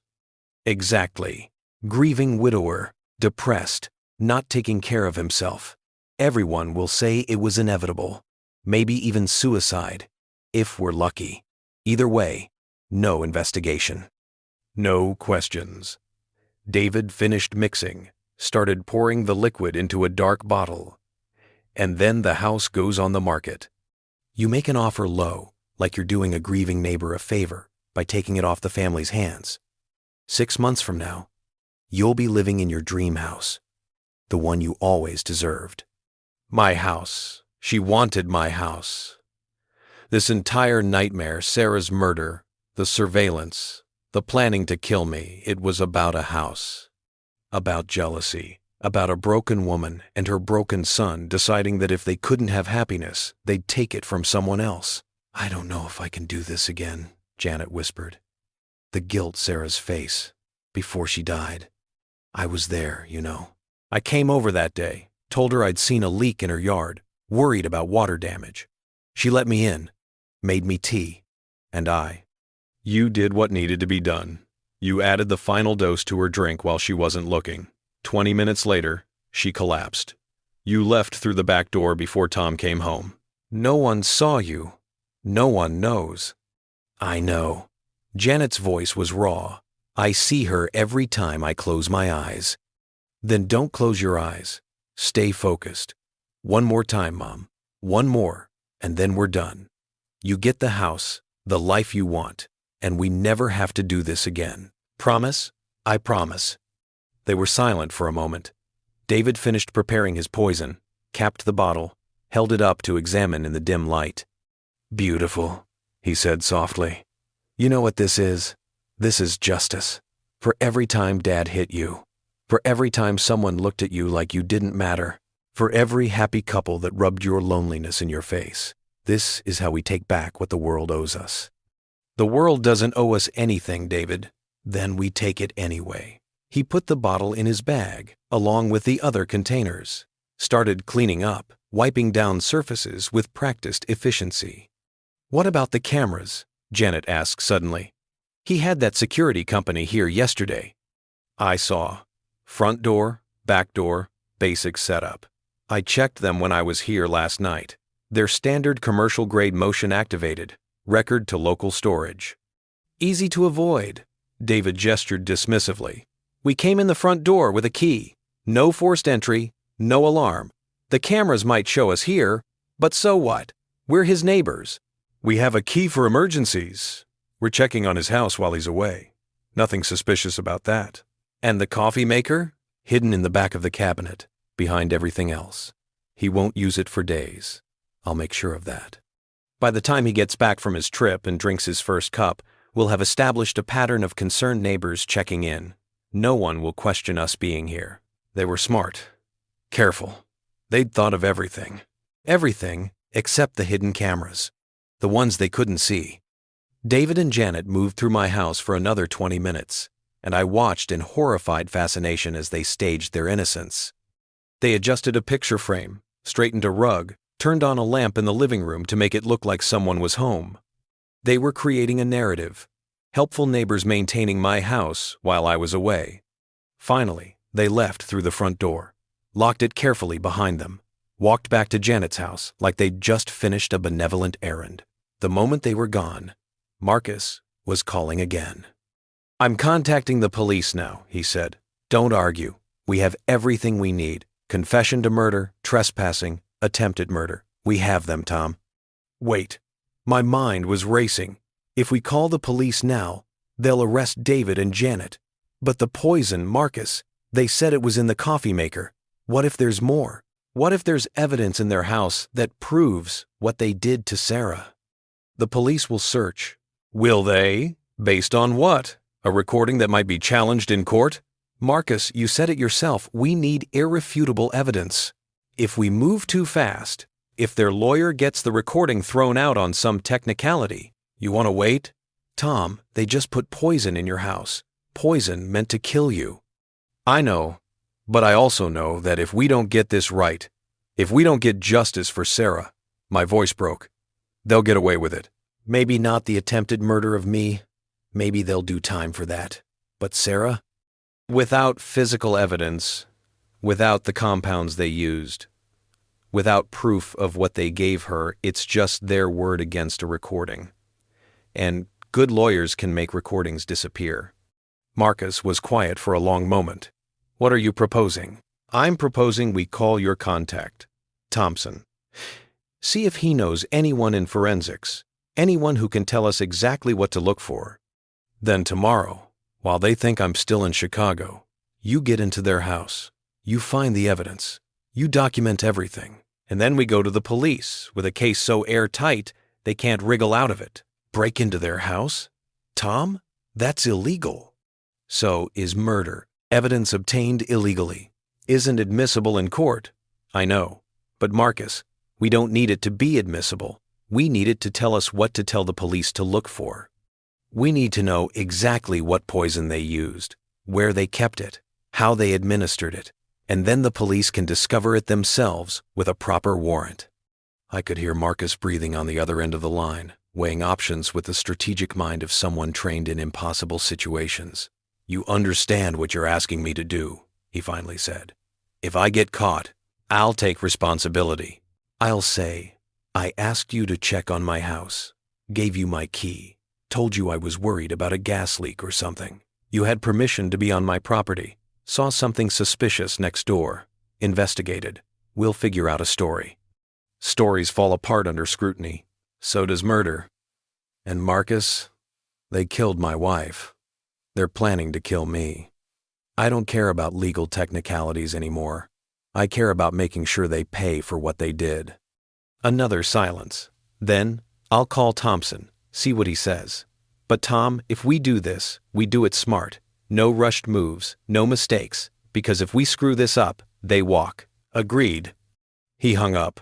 I sat in the hotel room, watching the camera feeds of my empty house, the house where Sarah and I had been happy, the house where she'd died, poisoned slowly by a neighbor's jealousy, the house they wanted to steal, along with everything else they'd already taken from me. My phone buzzed. A text from Marcus. Thompson's calling in a forensic toxicologist he knows. Former military, works private sector now. She's reviewing the recording, will advise on what compounds to look for. I waited, watched the feeds. At some point, I must have fallen asleep because I woke with a start at 6 a.m., my phone buzzing with an incoming call. Marcus. The toxicologist came through. Dr. Sarah Chen. And yes, I know, the same name as your wife. She listened to the recording, analyzed David's description of the compounds. And she's 90% certain they used a combination of substances. A vasodilator to weaken blood vessel walls, probably something called phenylephrine, commonly found in decongestants. Combined with a stimulant to spike blood pressure, either high doses of caffeine extract or something called ephedrine. Both are easy to obtain, both are hard to detect in standard toxicology screens if you're not specifically looking for them. Would they show up in Sarah's autopsy? Not in the amounts they tested for. Standard tox screens look for recreational drugs, common poisons. These compounds, in the doses David described, would metabolize quickly.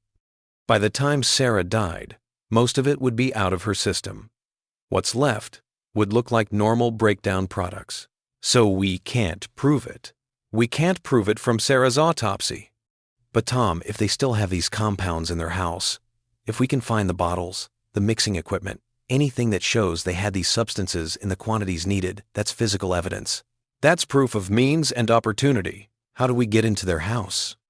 Leave that to me. They both left this morning, Janet at 7:30, David at 8. Janet went to the grocery store, David went to a job site. He's doing construction work as part of his parole requirements. You followed them? I've been watching their house since midnight. Thompson's here too. He drove down from Atlanta. Between the two of us, we'll handle the reconnaissance. I should be there. No, you're in Chicago, remember? You post on social media about your conference. You stay in that hotel and maintain your cover. If this goes wrong, if something happens, you need to be somewhere with alibi witnesses and security cameras proving you weren't here. He was right. I hated it, but he was right. How long until you move? Couple hours.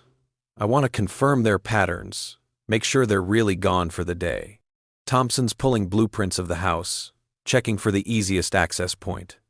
We go in clean, document everything, get out. With luck, they'll never know we were there. And if they come back early? We have lookouts. Thompson's partner woman named Reese is parked on Maple Drive. She'll signal if either of them returns. We'll have at least 5 minutes warning. Plenty of time to clear out. Marcus, I know, this is risky. But Tom, you were right last night. If we want justice for Sarah, if we want to make sure they can't hurt anyone else, we need to do this right. And that means getting evidence the police can use. I spent the morning pacing the hotel room, drinking terrible coffee, and watching the camera feeds. At 10:30, my phone buzzed with a text from Marcus. Moving in now. Will update when clear. I pulled up the feeds obsessively, but the cameras only showed my house, not Janet's. I was blind to what was happening next door. Blind and helpless and terrified that something would go wrong. 15 minutes passed. 20. 30. At 11:07, Marcus called. We're out. Tom, we found it. All of it. Tell me. Basement storage room. Locked cabinet. David's not as smart as he thinks. Used the same combination as his phone PIN, which we pulled from the parole database. Inside, we found bottles of phenylephrine, pure ephedrine powder, mixing equipment, syringes, everything. He's been stockpiling. Enough to prove he's been manufacturing compounds for repeated use. Tom, there are notebooks. He kept records, dosages, timelines, effects. He documented everything, like a lab experiment. I sat down hard on the hotel bed. He documented murdering my wife. He documented attempts on multiple people. Sarah's in there, Patricia Caldwell's in there, and Tom, there's a third name, a woman named Jennifer Reeves. Date of death, listed as 4 years ago. He killed 3 people? Possibly more. These are just the ones he documented. Dr. Chen is analyzing the notebooks now, comparing the chemical compounds to the recorded effects. She says it's detailed enough to prove methodology and intent. So what do we do now? Now I make a phone call to a detective I know, Sergeant Maria Valdez, Homicide Division. I'm going to tell her I've been worried about you since Sarah died. Started looking into the neighbor who seemed too interested. I'm going to say, I found public records showing David Hutchinson's criminal history, got concerned, did some surveillance. And the break-in? I never broke in. I noticed their basement window was open, visible from your property, and saw what looked like suspicious materials. enough to establish probable cause for the police to investigate. That's a lie. That's a version of the truth that keeps us out of jail and gets them into it. Trust me, Tom, I've done this dance before. I did trust him. More than I'd trusted anyone since Sarah died. Okay, make the call. What do you need me to do? Stay where you are. Post about your conference. In a few hours, I'll call and tell you there's been an incident at your house. Suggest you come home early. You'll act shocked, concerned. You'll cooperate fully with the police investigation. And Tom, you'll let them find the poison in your coffee maker. You won't touch it, won't even mention it. Let them discover it themselves. And the recording of David and Janet confessing? I'll give it to Sergeant Valdez as part of my evidence package. Tell her I'd installed security cameras on your property with your permission after you expressed concerns about break-ins. The cameras happened to pick up audio from your home when they were inside. Will it hold up? And report. Yes, you're allowed to record audio in your own home. They were trespassing. Everything they said is admissible. I posted on Facebook about the conference, shared a photo I'd found online of a hotel conference room, captioned it, Day 2 of Legal Research Symposium, currently debating the finer points of precedent law. Send help, or coffee, preferably both. 3 people liked it within minutes. Claire commented, sounds riveting, normal. Everything looked completely normal. At 2:47 p.m., Marcus called. Police are at your house. They found the poison in your coffee maker. Tom, you need to sound shocked. You need to sell this. I took a breath. What happened? Neighbors reported suspicious activity at your residence. Officers responded, found evidence of tampering. Detective Valdez wants to speak with you.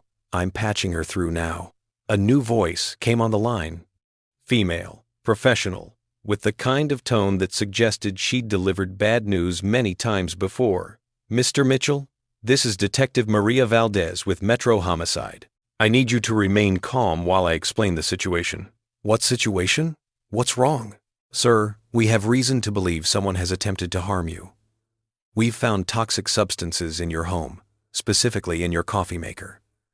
Do you live alone? Yes. My wife. She died 6 months ago. I'm very sorry for your loss. Sir, we need to ask, has anyone else had access to your home recently? No. I mean, my neighbors have a key. Janet Hutchinson. For emergencies. But she wouldn't. We're going to need you to come home, Mr. Mitchell. How soon can you get here? I'm in Chicago. For a conference. I can catch a flight, be there by tonight? That would be helpful. In the meantime, we're securing your property. Don't discuss this with anyone. We'll have more questions when you arrive. She hung up. I sat in the silence of the hotel room, my performance complete. Now came the hard part. Now came watching them arrest the people who'd murdered my wife. Now came justice. I didn't actually fly back from Chicago. I couldn't. I'd never left.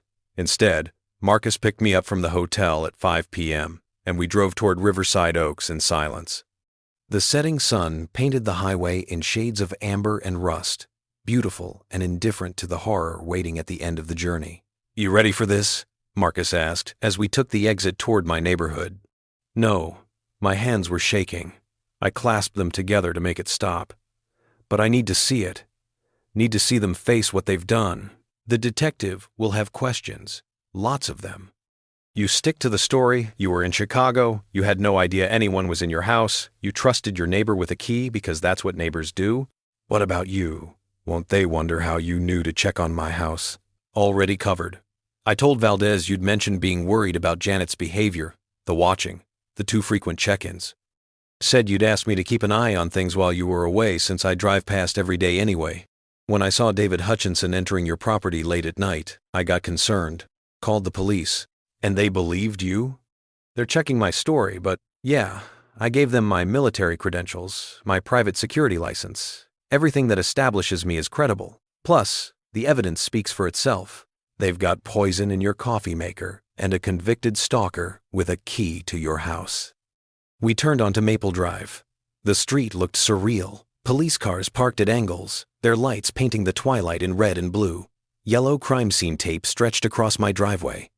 Neighbors stood in clusters on sidewalks, phones out, recording, whispering, the kind of scene that transforms a quiet suburb into a true crime episode. And there, on Janet Hutchinson's front lawn, two figures in handcuffs. Janet looked small, diminished, her cardigan hanging loose on her frame. She was crying, mascara tracking down her face in dark rivulets. David stood beside her, expressionless, the same cold intensity I'd seen when he watched Marcus install the security cameras. A female detective approached as Marcus parked mid-40s, dark hair pulled back, eyes that had seen enough human cruelty to be unsurprised by anything. Detective Valdez. "Mr. Mitchell?" She extended a hand. "I'm sorry we had to call you back like this. I know, this must be shocking." "I don't understand." I let my voice shake. "It wasn't hard. What's happening? Why are Janet and David in handcuffs?" "Let's talk inside your house, away from the crowd." She led me past the crime scene tape. My front door stood open, evidence technicians moving through the interior like ghosts in white suits. Everything felt violated, exposed. This was my home, my sanctuary, and it had been turned into a crime scene. We stood in my living room. I could see through to the kitchen, where someone was photographing my coffee maker with careful precision. "Mr. Mitchell, we need to ask you some direct questions," Valdez said. "You mentioned your neighbors had a key to your home. When did you give them that key?" "Sarah gave it to them. My wife, maybe 3 years ago. Janet had mentioned she could water our plants when we traveled. We never actually asked her to, but Sarah thought it was a nice gesture to have someone nearby who could check on things. And you trusted them with this access?" "Why wouldn't I? Janet's lived next door for 5 years. She seemed nice, a little lonely after her husband died, but nice. I didn't even know David existed until recently." "When did you become aware of David Hutchinson?" "Maybe 2 months ago. I saw him on their porch once or twice. Janet never mentioned she had a son." Valdez made notes on a small pad. "Did you know David Hutchinson has a criminal record? Multiple convictions for stalking?" I let my face show surprise, confusion, fear, all the things an innocent man would feel. "No, I had no idea. Oh God, has he been watching me? Is that what this is about?" "We're still investigating. But Mr. Mitchell, I need to show you something. It's disturbing, and I apologize in advance." She led me to the kitchen. The evidence technician stepped aside, and Valdez pointed to my coffee maker, a simple black drip machine Sarah had bought at Target 4 years ago. "We found foreign substances in the water reservoir," Valdez said. "Our field test indicates phenylephrine and ephedrine in toxic concentrations. Do you know what those are?" "No. Should I?"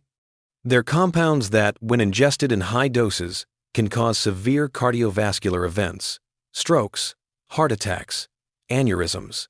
She watched my face carefully. "Mr. Mitchell, if you'd drunk coffee from this machine, you would have died within days, maybe hours." I didn't have to fake the tremor in my voice. "Someone tried to kill me." "Yes, and we believe we know who." She pulled out a tablet, showed me still frames from the camera footage. David and Janet entering my house. David mixing compounds.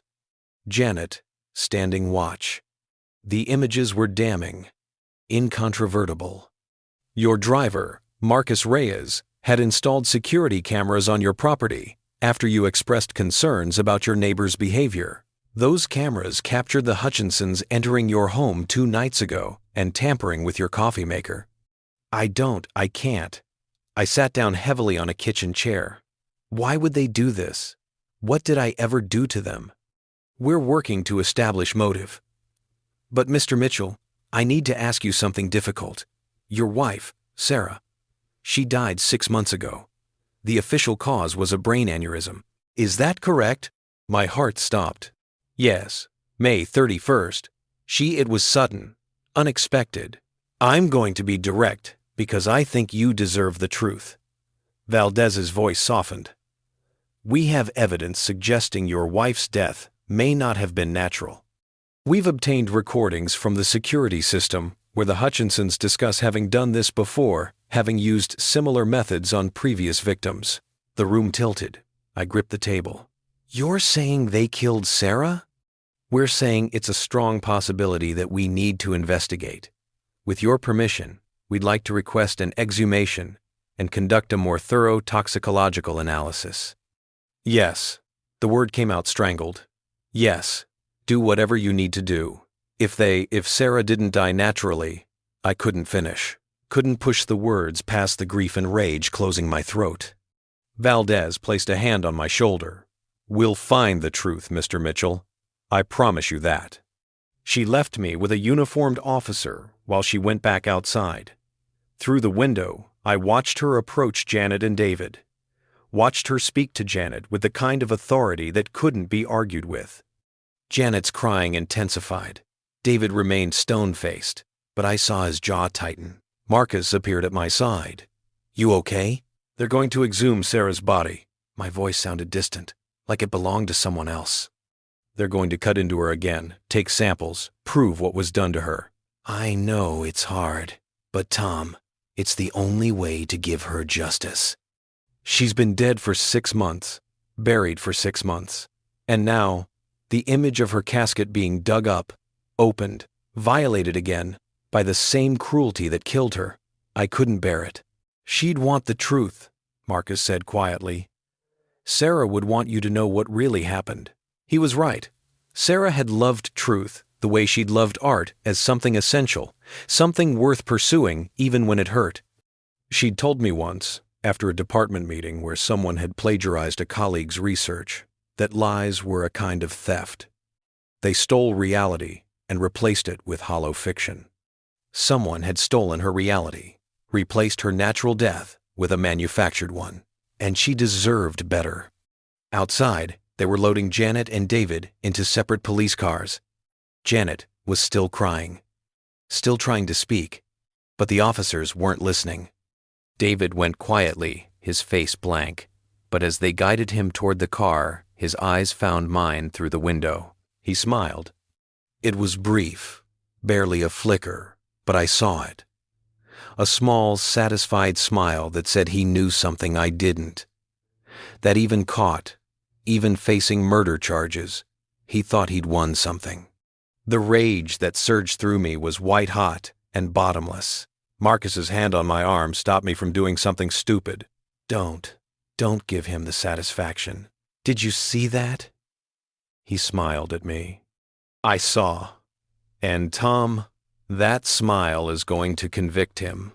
That arrogance, that certainty that he's smarter than everyone else, that's what makes criminals like him sloppy. That's what makes them keep evidence, keep notebooks, keep documenting their crimes like trophies. The police cars pulled away, red lights disappearing down Maple Drive. The crowd of neighbors dispersed, slowly, reluctantly, disappointed that the show was over. Detective Valdez came back inside. Mr. Mitchell, we're going to need you to come to the station tomorrow to give a formal statement. For tonight, I'd recommend staying elsewhere. We'll have officers securing your property. But given what's happened, he'll stay with me, Marcus said. I've got a spare room. Valdez nodded. That's good. Mr. Mitchell, one more thing. We've obtained a warrant to search the Hutchinson property. Based on preliminary findings, we've discovered extensive documentation of multiple potential victims. This investigation is going to be larger than we initially thought. Multiple victims? I repeated. How many? We're still compiling the information, but we've identified at least 3 individuals who died in circumstances that now appear suspicious.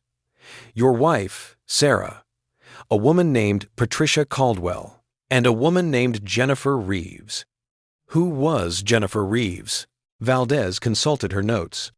A co-worker of David Hutchinson's from before his first incarceration.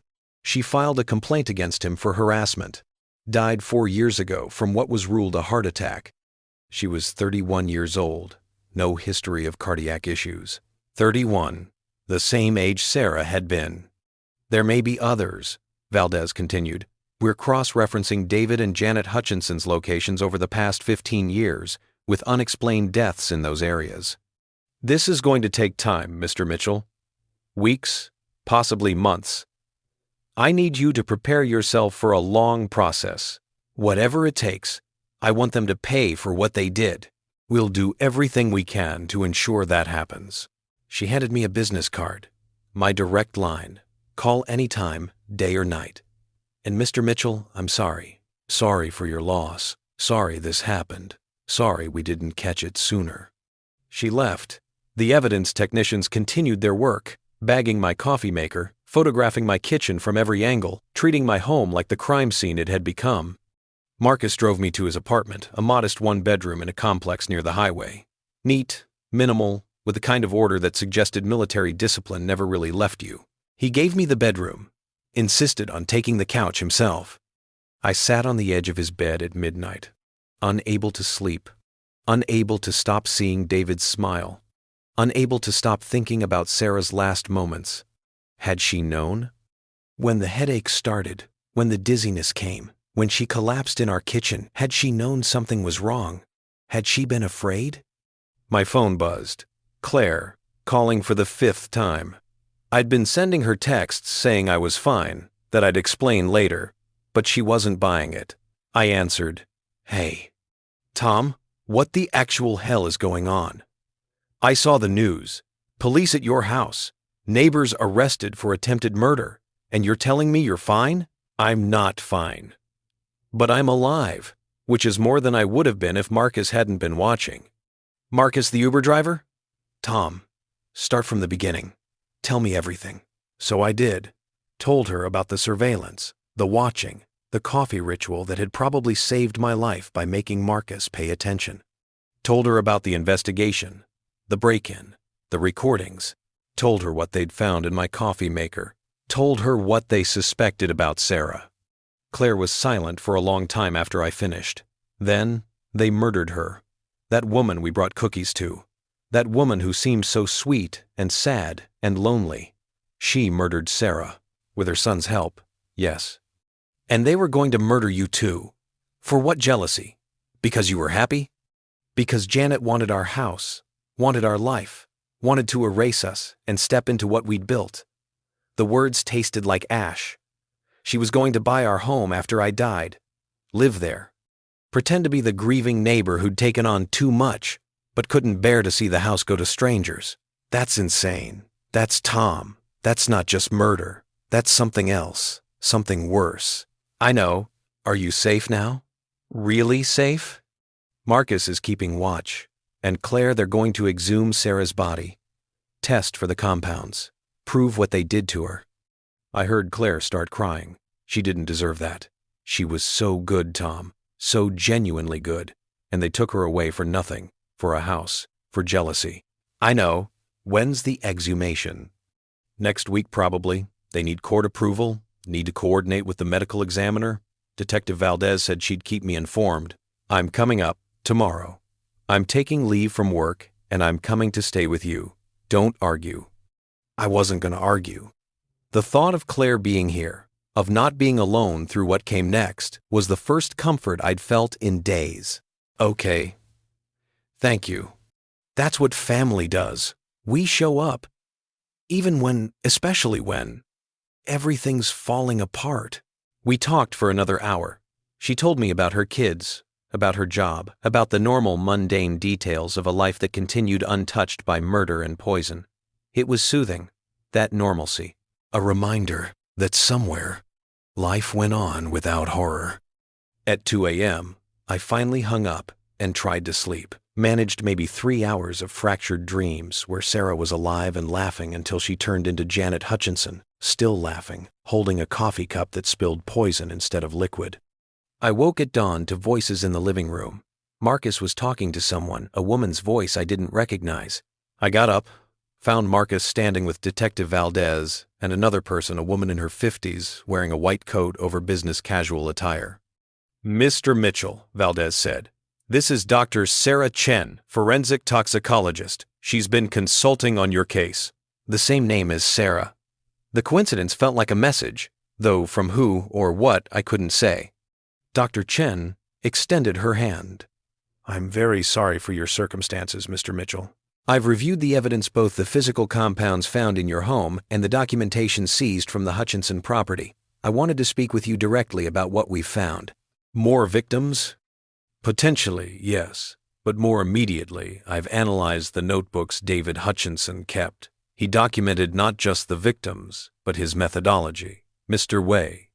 Mitchell, this wasn't opportunistic. This was systematic, planned over months, executed with precision. You're saying he's a serial killer.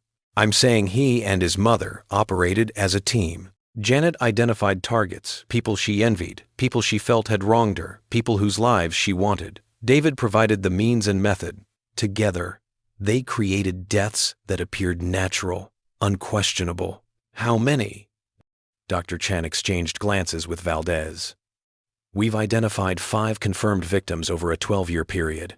Your wife, Sarah, Patricia Caldwell, Jennifer Reeves, and 2 others, a man named Robert Torres, who died 7 years ago, and a woman named Linda Hashimoto, who died 9 years ago. All ruled natural causes at the time, all showing similar patterns in the documentation. 5 people, 5 lives, stolen by a broken woman and her monstrous son. There may be more, Valdez added. We're still investigating. David's notebooks only go back 12 years. He may have started before then, or there may be victims he didn't document. What happens now? I asked. Now we build the case. We've already charged both Janet and David with attempted murder for the attack on you that's solid. We have video evidence and physical proof. But for the previous victims, we need to prove each case individually. That means exhumations, toxicology analyses, cross-referencing documentation with medical records. How long? Months, realistically. Murder cases are complex. But Mr. Mitchell, we're confident we can prove what they did. The evidence is extensive. David kept detailed records, probably because he was proud of his work. That arrogance is going to convict him. That smile, David's smile, as they led him to the police car. What about bail? I asked. Can they get out? Not a chance, Valdez said firmly. They're being charged with multiple counts of first-degree murder, flight risk, danger to the community. The judge denied bail this morning. They'll stay in custody until trial. Some of the tension in my chest eased. At least they couldn't hurt anyone else. Couldn't smile from their front porch while planning another murder. Dr. Chen pulled out her tablet, showed me chemical formulas and dosage charts. I want you to understand what they did to your wife. The phenylephrine weakens blood vessel walls, makes them brittle, prone to rupture. The ephedrine spikes blood pressure suddenly. Together, over a period of weeks, they create the perfect conditions for an aneurysm. It would look exactly like natural causes because, in a sense, it is. They're not introducing foreign substances that kill directly. They're manipulating the body's own systems to fail. So Sarah's death would have appeared completely natural. The autopsy wouldn't have found anything unusual because they weren't looking for this specific combination. Standard toxicology screens don't test for these compounds in lethal concentrations, Doctor. Chen's voice softened. I'm sorry, Mr. Mitchell. If we'd known to look, we might have caught it. But without any reason to suspect foul play, it's not your fault. I meant it. They were careful, they planned, they made it look perfect. Except they got arrogant, Marcus said. Started documenting, started keeping trophies. That's what criminals like this always do. They can't resist preserving their cleverness. Valdez's phone rang. She stepped away to answer it, came back with a grim expression. We've got a development. David Hutchinson's lawyer is claiming coercion. Says his mother manipulated him, that he was acting under her psychological control. That's bullshit, Marcus said. The recordings make it clear. I know, but it's going to complicate things.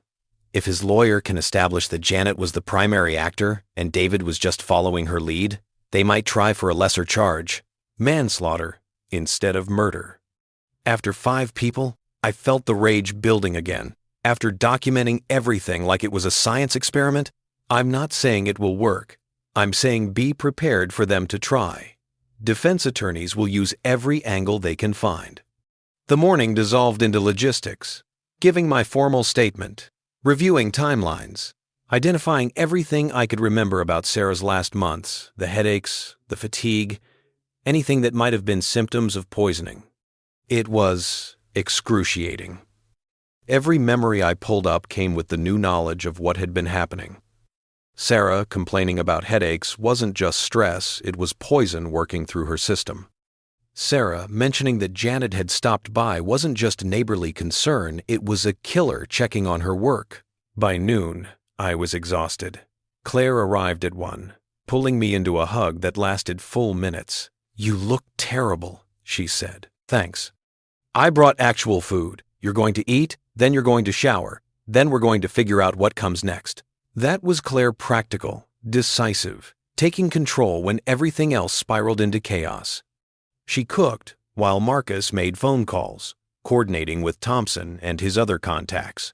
The apartment filled with the smell of garlic and tomatoes, something normal and real and alive. We ate together, me, Claire, and Marcus. 3 people thrown together by murder, united by the need to see justice done. "What's the timeline on the exhumation?" Claire asked. "Court approved it this morning," I said. "They'll do it next week. Wednesday, probably. Do you want to be there?" No.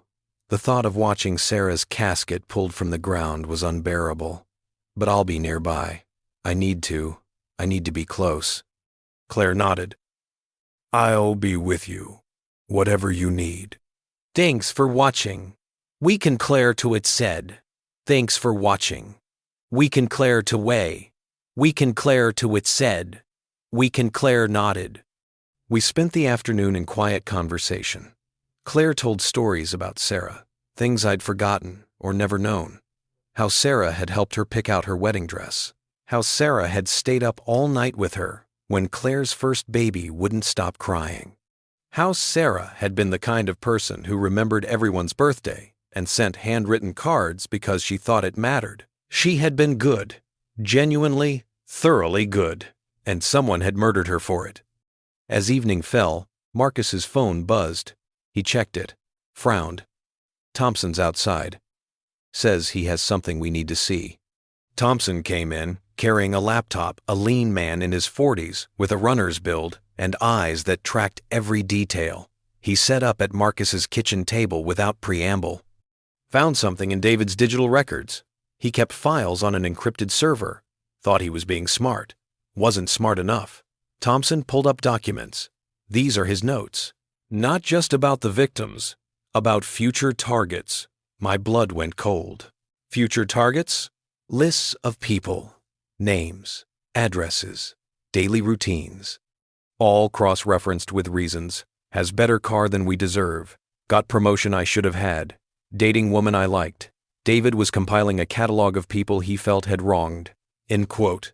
How many names? End quote. 23.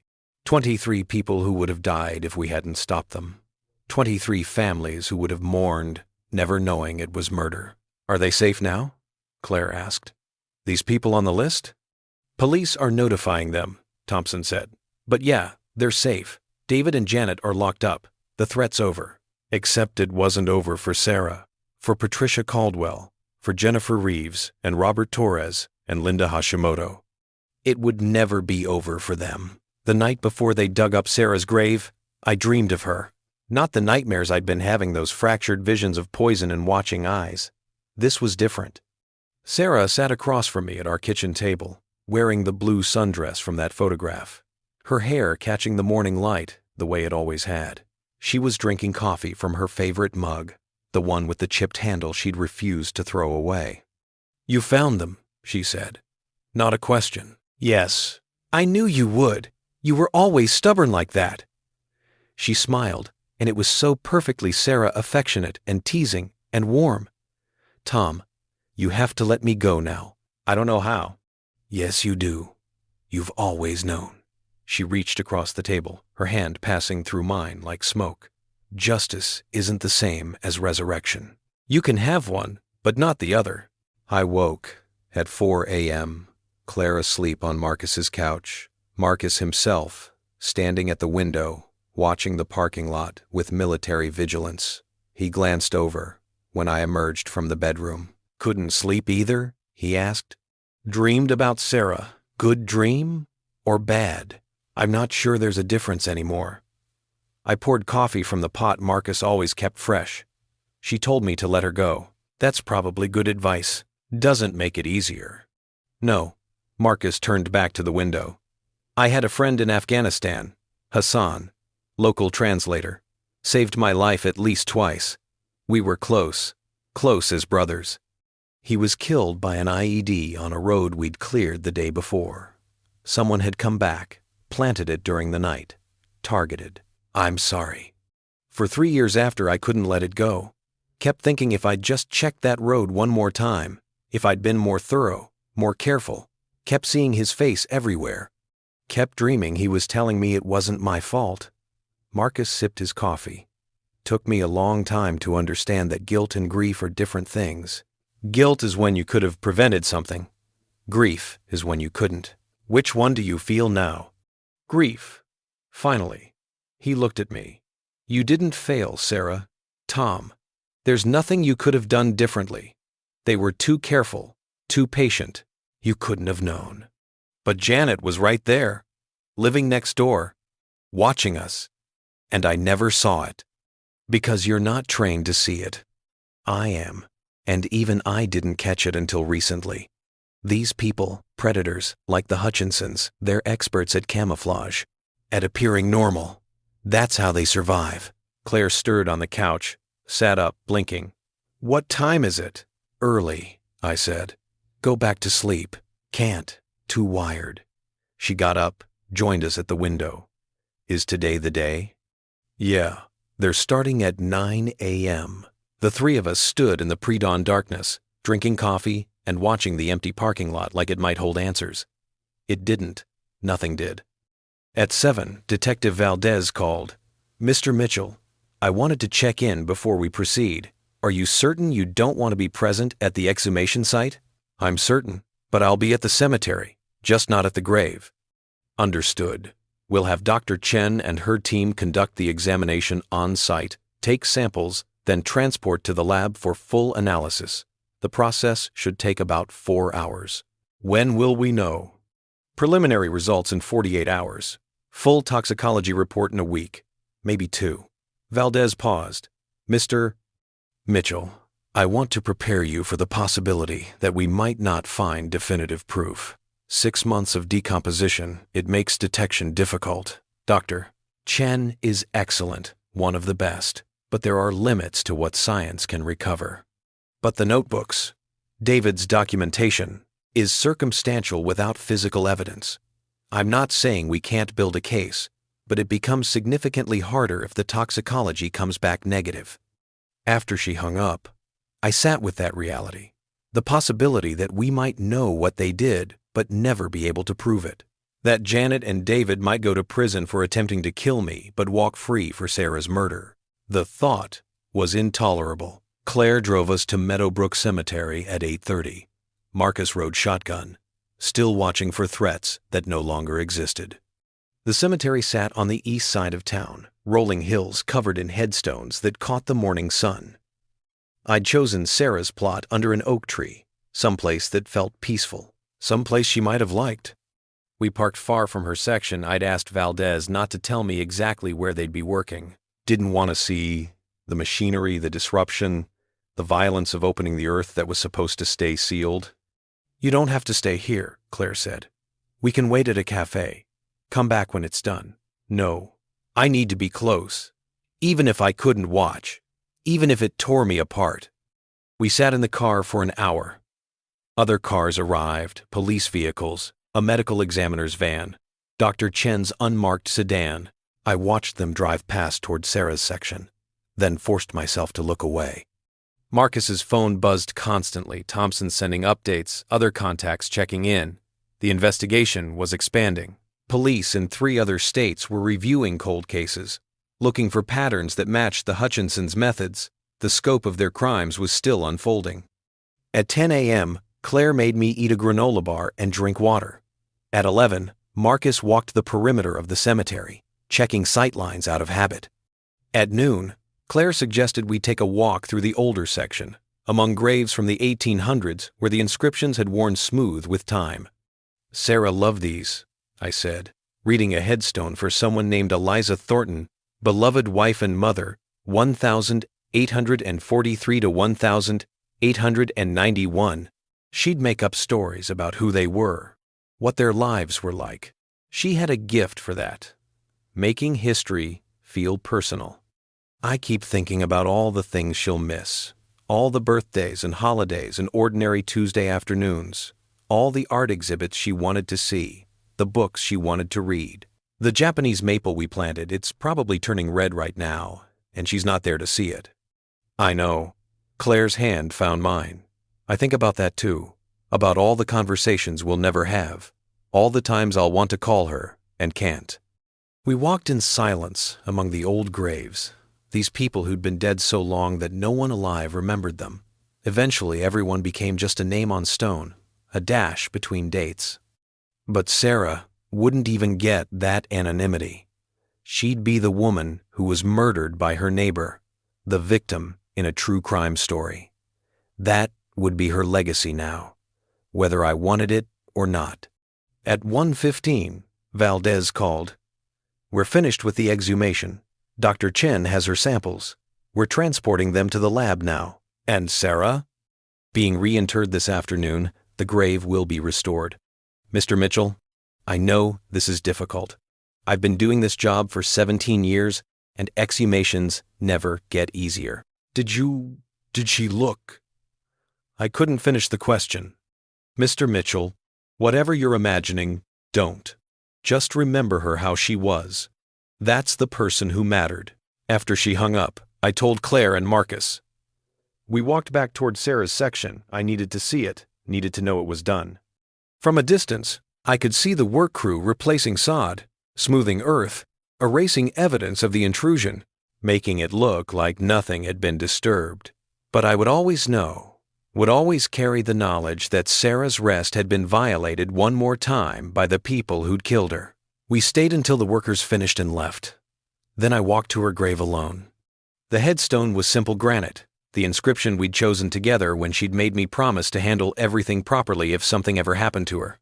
She'd been morbid like that, sometimes practical about death in a way I'd found unsettling but now appreciated.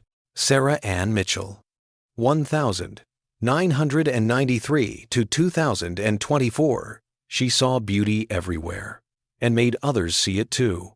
I knelt in the fresh dirt, placed my hand on the stone. It was warm from the afternoon sun. "They're gonna pay," I told her. "I promise you that. Whatever it takes, however long they're gonna pay for what they did." The wind moved through the oak leaves overhead. If I believed in signs, I might have called it an answer. But I'd stopped believing in much of anything except the hard, cold reality of evidence and justice. Claire and Marcus gave me privacy, waiting by the car. I stayed at the grave for 20 minutes, just sitting with Sarah's memory. Remembering the good things, her laugh, her terrible singing, the way she'd curled against me at night like she was trying to merge into one person. The life we'd had before, jealousy and poison, took it away. Finally, I stood up, brushed the dirt from my knees, walked back to the living.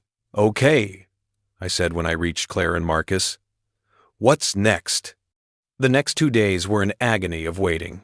I moved back into my house, despite Claire's protests couldn't hide forever, and the crime scene tape was gone, the evidence collected. Besides, Marcus had installed enough cameras and sensors to alert us if anyone came within 50 feet of the property. The house felt different, violated. I couldn't look at the coffee maker without seeing David's hands mixing poison. Couldn't sit in the living room without remembering them standing there, discussing Sarah's murder like it was a recipe. I threw out the coffee maker, threw out most of the kitchen equipment, actually anything they might have touched. Claire helped me pack it all into garbage bags, purging the contamination. "You know you can't throw away the memories," she said as we worked. "No, but I can throw away the things they used to make them." The media had gotten hold of the story. News vans appeared on Maple Drive, reporters doing stand-ups in front of the Hutchinson house. Multiple murder investigation.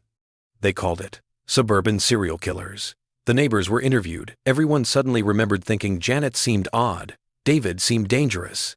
No one mentioned that they'd smiled and waved and gone about their lives while people died. I refused all interview requests. Let my lawyer issue a statement. Mr. Mitchell is cooperating with authorities and requests privacy during this difficult time. Thompson came by on the second evening with more findings. David's digital footprint revealed online forums where he discussed removing obstacles in coded language, chat logs with usernames that Thompson had traced back to known criminals. David hadn't just killed, he'd been part of a community that shared methods, celebrated successes, treated murder like a skill to be refined. Some of these people are still active, Thompson said. FBI's taking over that angle. But Tom, they're building a case that goes beyond just the Hutchinsons. This is going to be big. National news big.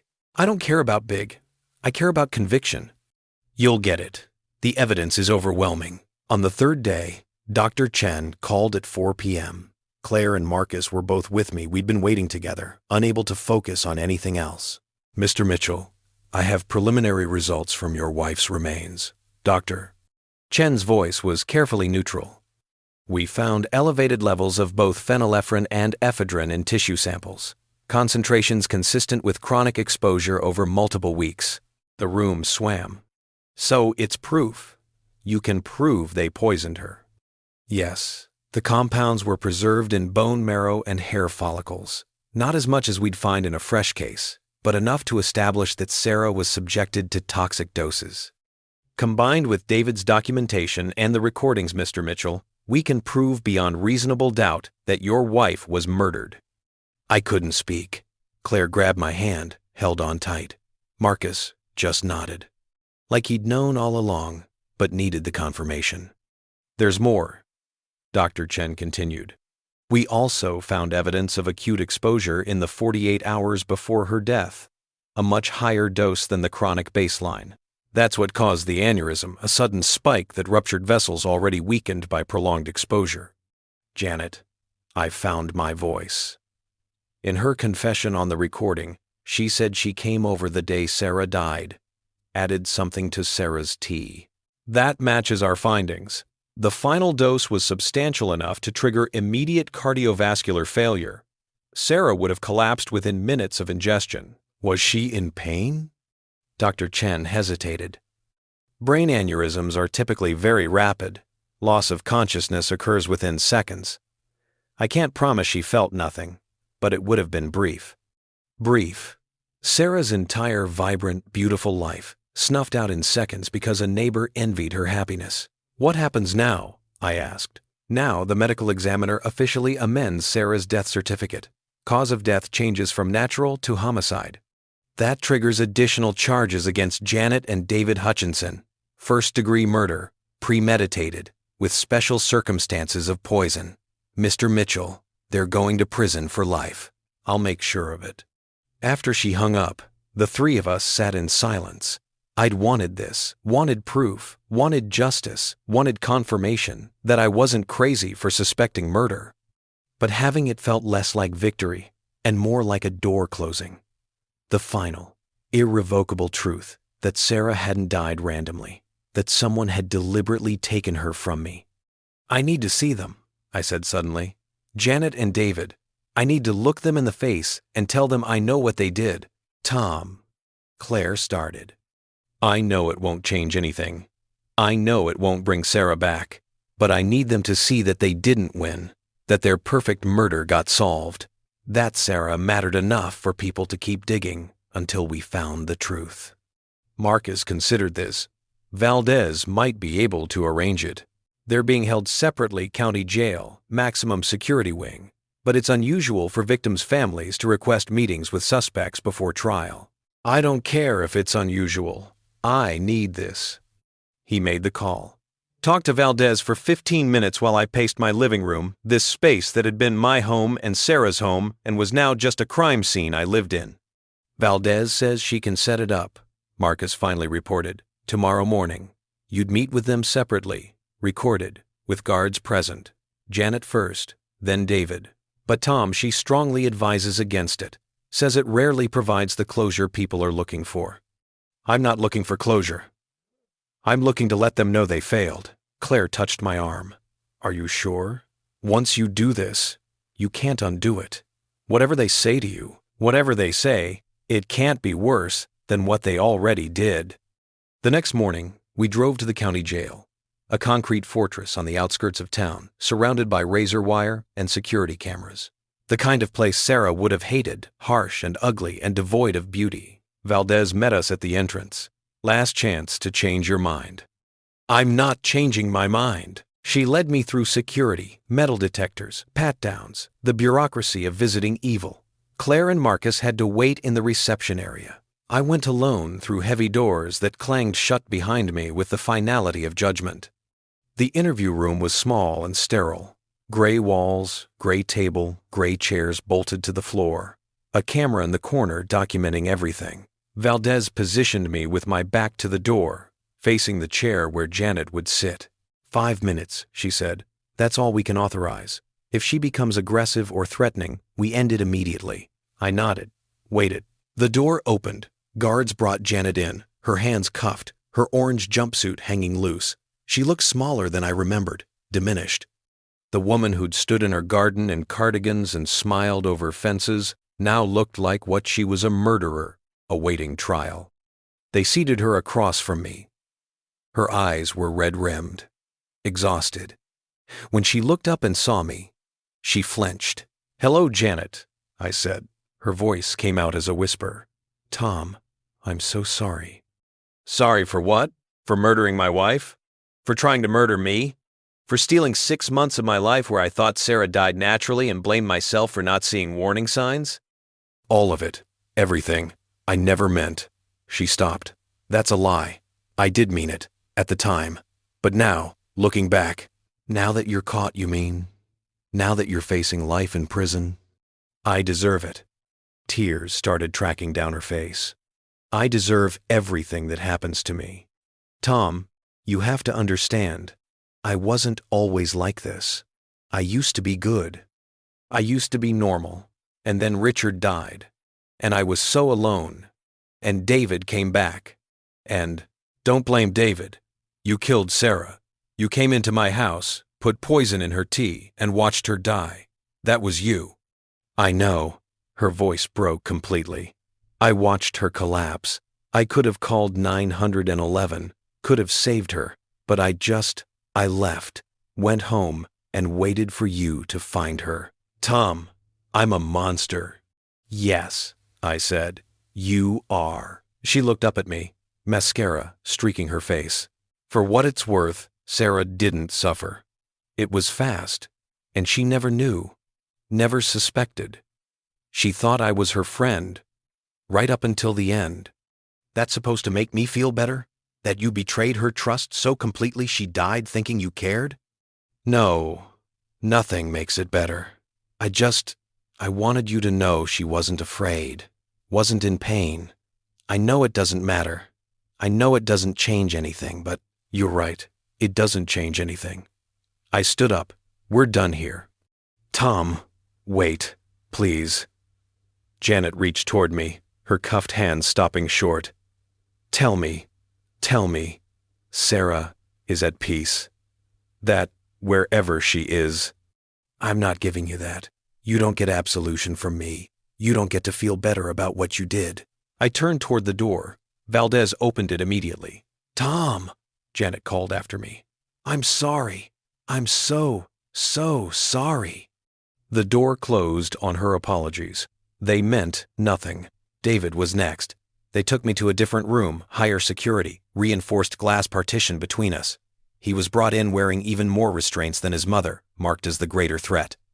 He sat down, looked at me through the glass, and smiled. That same smile from the night of his arrest. Satisfied, smug. "Hello, Tom," he said. His voice came through a speaker, tinny and distorted. "I wondered when you'd come. I wanted to tell you that you failed." "Failed?" He laughed. "Tom, I've been sitting in this cell reading about my case. They're calling me a genius, a criminal mastermind. There are people writing to me already, fans, admirers, women who want to marry a killer. I'm famous. You're a murderer, facing life without parole. Maybe, probably, but I'll always have something you'll never have. I'll know that I beat you. For months, I made you dance to my tune, made you grieve while I watched, made you suffer while I smiled. And you never knew, never even suspected. I forced myself to stay calm. I'm here to tell you that Sarah's death certificate has been amended. The medical examiner found the poison, proved everything you did to her. You're being charged with first-degree murder. For just a moment, his smile faltered. The body was buried for 6 months. There's no way. There's a way. They found elevated phenylephrine and ephedrine in her tissue samples, enough to prove chronic exposure and acute overdose. Your documentation matches the physical evidence perfectly. David, you're going to die in prison. The smile was completely gone now. My mother did that. I was just helping her. She's the one who... Don't insult my intelligence by pretending you were a victim. The evidence shows you planned it, executed it, documented it like a trophy. You murdered Sarah because you could, because it made you feel powerful. She had everything! The words burst out of him, sudden rage replacing his calculated composure. She walked around so happy, so content, with her perfect husband and her perfect house and her perfect life. She didn't deserve it. None of you deserve to be happy when the rest of us are. He stopped himself. But I'd seen it. The real David Hutchinson, not the smiling predator or the devoted son, but the damaged, rage-filled man who killed because other people's happiness felt like a personal attack.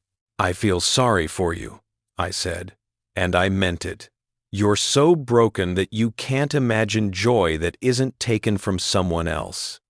You're so empty that other people's love feels like theft. That's what you'll die with, David, that emptiness. While I'll live, remembering Sarah's happiness, remembering that she was loved and that she loved me back. You can't take that away, no matter how many people you kill. I stood up to leave. Wait, David said. His voice had lost its edge, become almost desperate. Wait, there are others, names I never wrote down. Cases where, if you want to know, tell the police. Trade your information for whatever deal you can get. I don't care. I looked at him through the glass one last time. You're nothing to me now, David. Just a problem that's been solved. I walked out, didn't look back, didn't want his face to be the last thing I carried from that place. Claire and Marcus were waiting. They both searched my face for some sign of how it went. Did you get what you needed? Claire asked. Yeah, I said. I got it. We drove home in silence. I felt lighter somehow, not healed, not whole, but unburdened. I'd looked at the people who'd murdered Sarah, told them they'd failed, and walked away. It wasn't closure. Dr. Chen had been right about that, but it was something.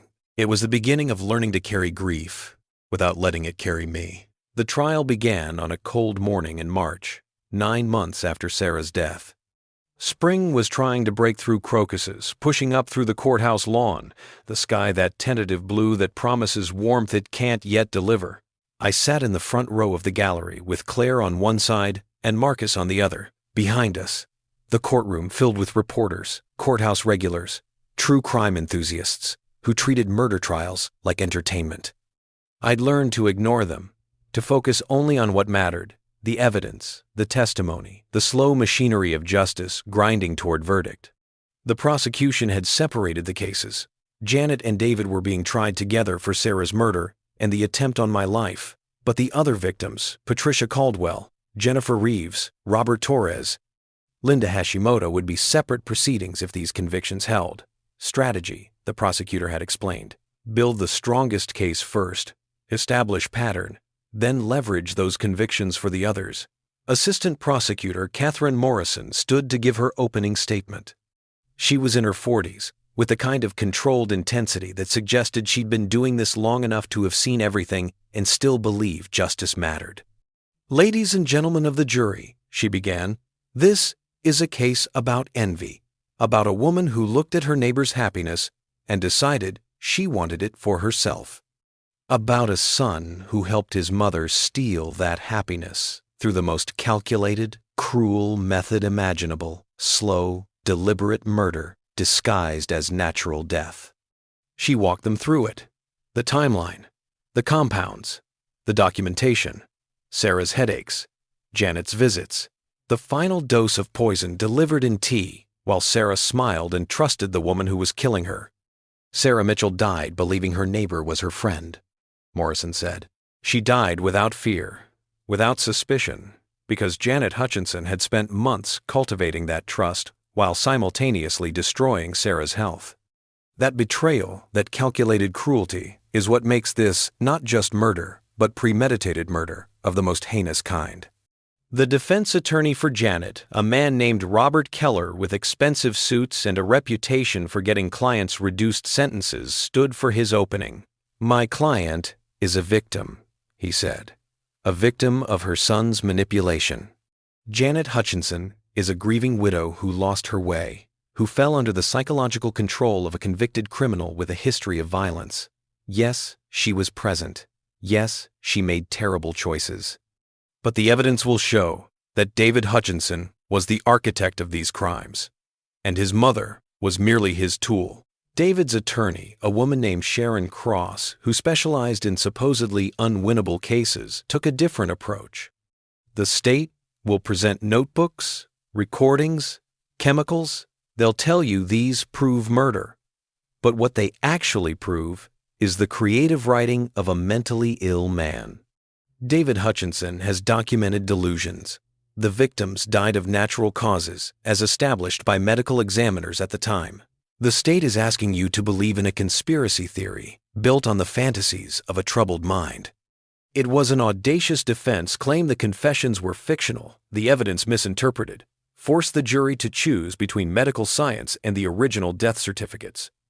The first week was medical testimony. Dr. Chen took the stand, explaining in precise detail how the compounds worked, what they did to blood vessels, how the final dose caused Sarah's aneurysm.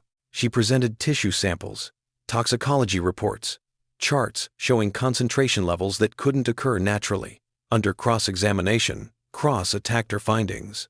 "Dr. Chen, isn't it true that these compounds can also occur from over-the-counter medications?" "In much smaller doses, yes. And decomposition can concentrate certain elements in tissue samples, correct?" "Some elements. But the combination we found—" "Please just answer the question.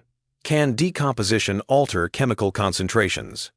"In some cases. So it's possible, just possible, that what you're calling evidence of murder is actually a natural process of decomposition, combined with Mrs. Mitchell's use of decongestants for allergies?" "No. The concentrations are far too high. And the combination—" "Thank you, doctor. No further questions." It went like that for days. The defense chipping away at certainty, planting doubt, suggesting alternative explanations.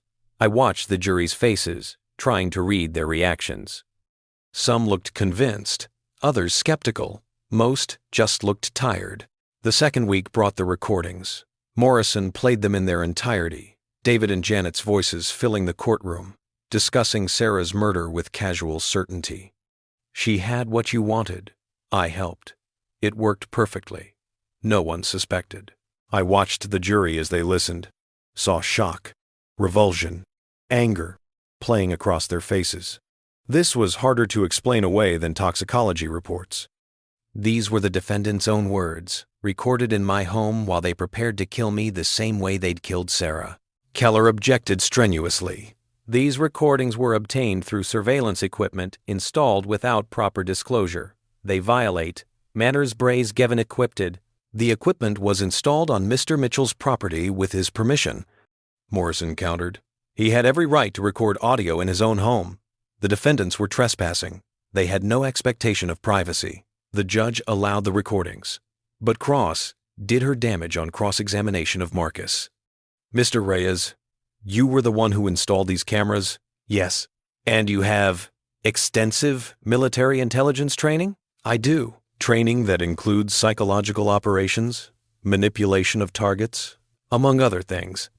"So, when you installed these cameras, you knew exactly how to position them, exactly what angles to capture, exactly how to create evidence that would be, shall we say, persuasive." "I positioned them to document criminal activity." "Or to create the appearance of criminal activity."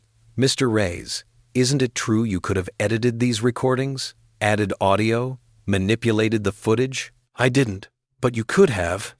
You have the skills and equipment." "Objection. Morrison stood. Counsel is speculating without evidence. Sustained. Move on, Miss Cross. But the seed was planted.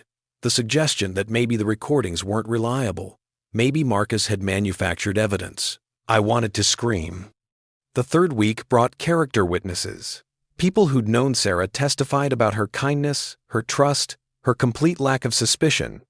Colleagues from the university, friends from book club, the barista at her favorite coffee shop who remembered her weekly order. Each one broke something in me. Hearing Sarah described in past tense, hearing her life reduced to testimony. Then it was my turn. Morrison walked me through the timeline. When I first noticed Janet's attention, the coffee ritual with Marcus, the night I stayed away, finding the poison. Mr. Mitchell, when did you first suspect your wife's death might not be natural? When Marcus showed me the pattern, the surveillance, the police report from 2 days before Sarah died, it all started adding up to something that couldn't be coincidence. And before that, in the 6 months after Sarah's death, did you suspect anything? No, I trusted the autopsy, trusted that random, terrible things just happen. My voice caught. I spent 6 months thinking I should have seen signs, should have gotten her to a doctor sooner, blaming myself for not preventing something I didn't know was happening. The defendant stole those 6 months from you. Objection. Keller stood. Argumentative. Sustained. Brangs. Morrison adjusted her approach. Mr. Mitchell, when you heard the recording of the defendants discussing your wife's death, what did you feel? That I'd been right to keep digging. That Sarah deserved better than to be written off as bad luck. And rage, just absolute rage, that someone could be that cruel and think they'd gotten away with it. Cross's cross-examination was brutal. She painted me as a grief-stricken man desperate for someone to blame, willing to believe conspiracy theories because they were easier than accepting randomness.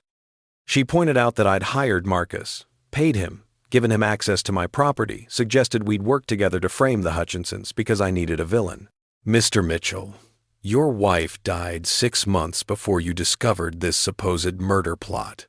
6 months where you were alone, grieving, vulnerable to suggestion. Isn't it possible Marcus Reyes saw an opportunity? Saw a lonely man with resources who might pay for an investigation into nothing? That's not what happened. But you paid him, didn't you? Thousands of dollars for equipment, surveillance, investigation? I paid him for finding the truth that conveniently gave you someone to blame for your wife's death? Someone to direct your anger at? Objection. Morrison stood. Counsel is badgering the witness. I'll allow it. Answer the question, Mr. Mitchell. I looked Cross in the eye. I didn't need someone to blame. I needed to know what really happened. And the evidence, all of it, not just the recordings, proves what the Hutchinsons did.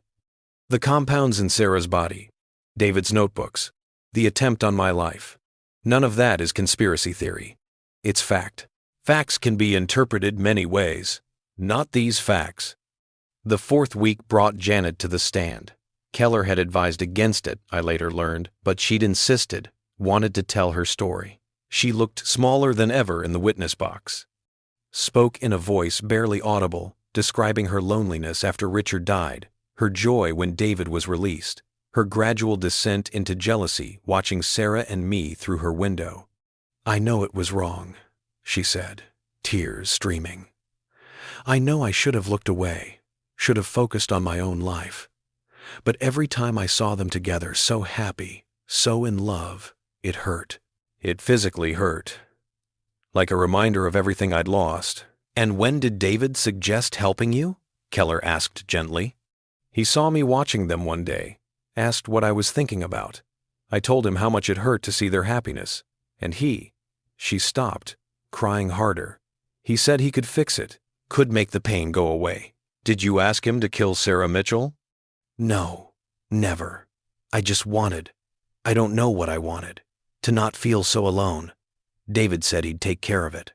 I didn't understand what he meant until it was too late. Morrison's cross-examination destroyed her. Mrs. Hutchinson, you testified that you didn't know what David meant, but you were there when he mixed the compounds, weren't you? He said they were supplements. Health supplements. You're a nurse with 30 years' experience. You expect this jury to believe you didn't recognize phenylephrine and ephedrine when you saw them? I trusted David. I didn't question. You didn't question because you knew exactly what they were and what they did. Mrs. Hutchinson, you administered the final dose to Sarah Mitchell yourself. You made her tea, added the poison, and watched her die. That's not being manipulated. That's murder. Janet broke down completely, had to be removed from the stand, sobbing that she was sorry, so sorry, never meant for it to happen this way. David never testified. Cross advised against it, too risky, too much evidence against him. Instead, they played excerpts from psychiatric evaluations, claiming he suffered from delusional disorder, that his notebooks were fantasies, that he couldn't tell reality from fiction. The jury looked unconvinced. Closing arguments came in week 5. Morrison was devastating, walking the jury through every piece of evidence, every timeline, every compound, building a case so airtight that doubt seemed impossible. They killed Sarah Mitchell, she concluded. Not in a moment of passion, not in self-defense, not by accident. They killed her slowly, carefully, methodically, over months. They watched her suffer. They watched her die. And then they tried to do it again to her husband.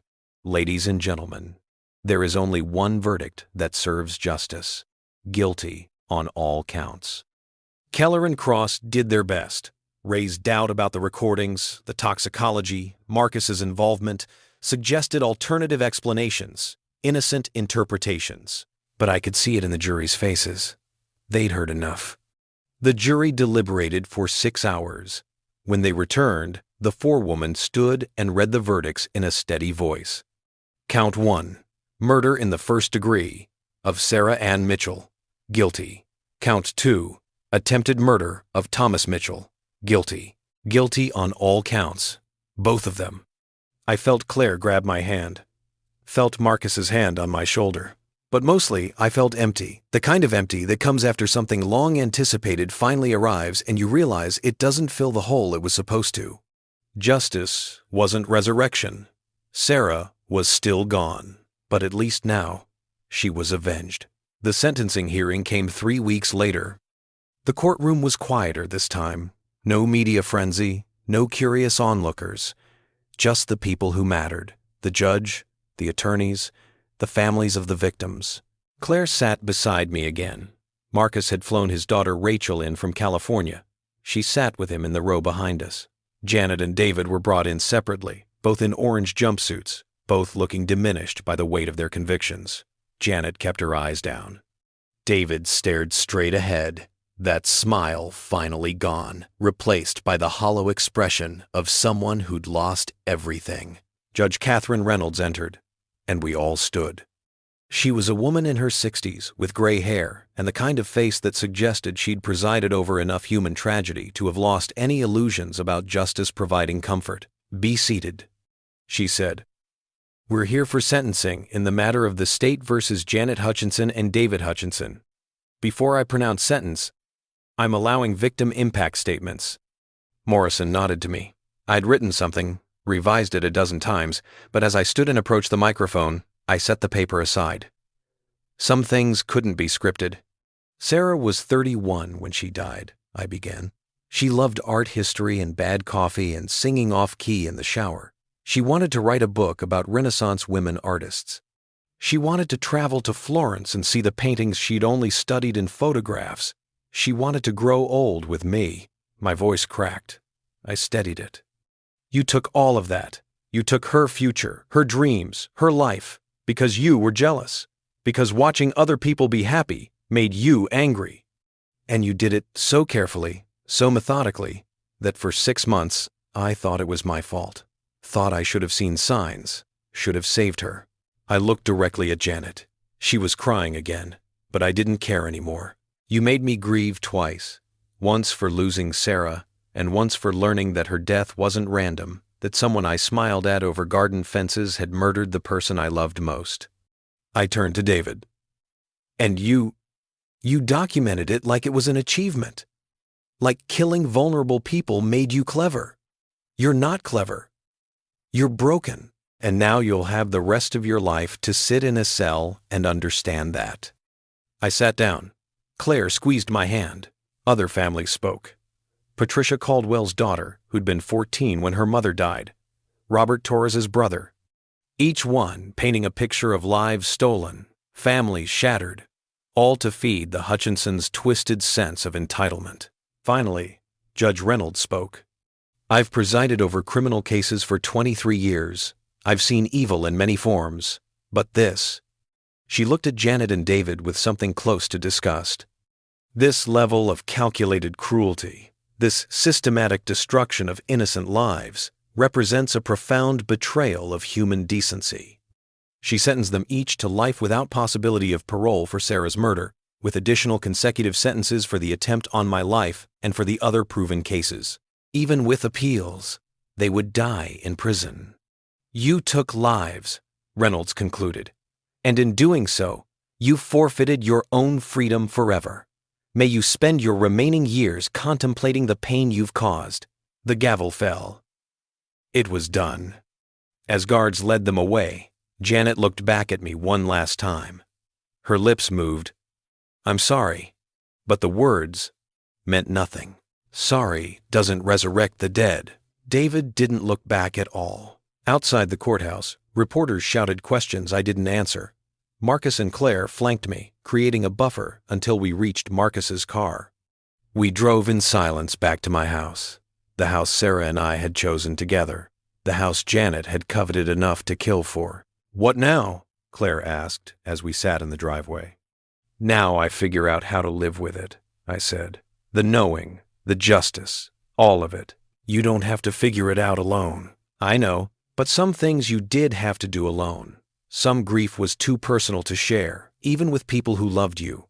That night, after Claire and Marcus left, I stood in my backyard looking at the Japanese maple Sarah had planted. Its leaves were fully red now, brilliant against the darkening sky. She'd never see it like this, would never see another autumn, another spring, another ordinary Tuesday afternoon. But she'd been here. She'd been real.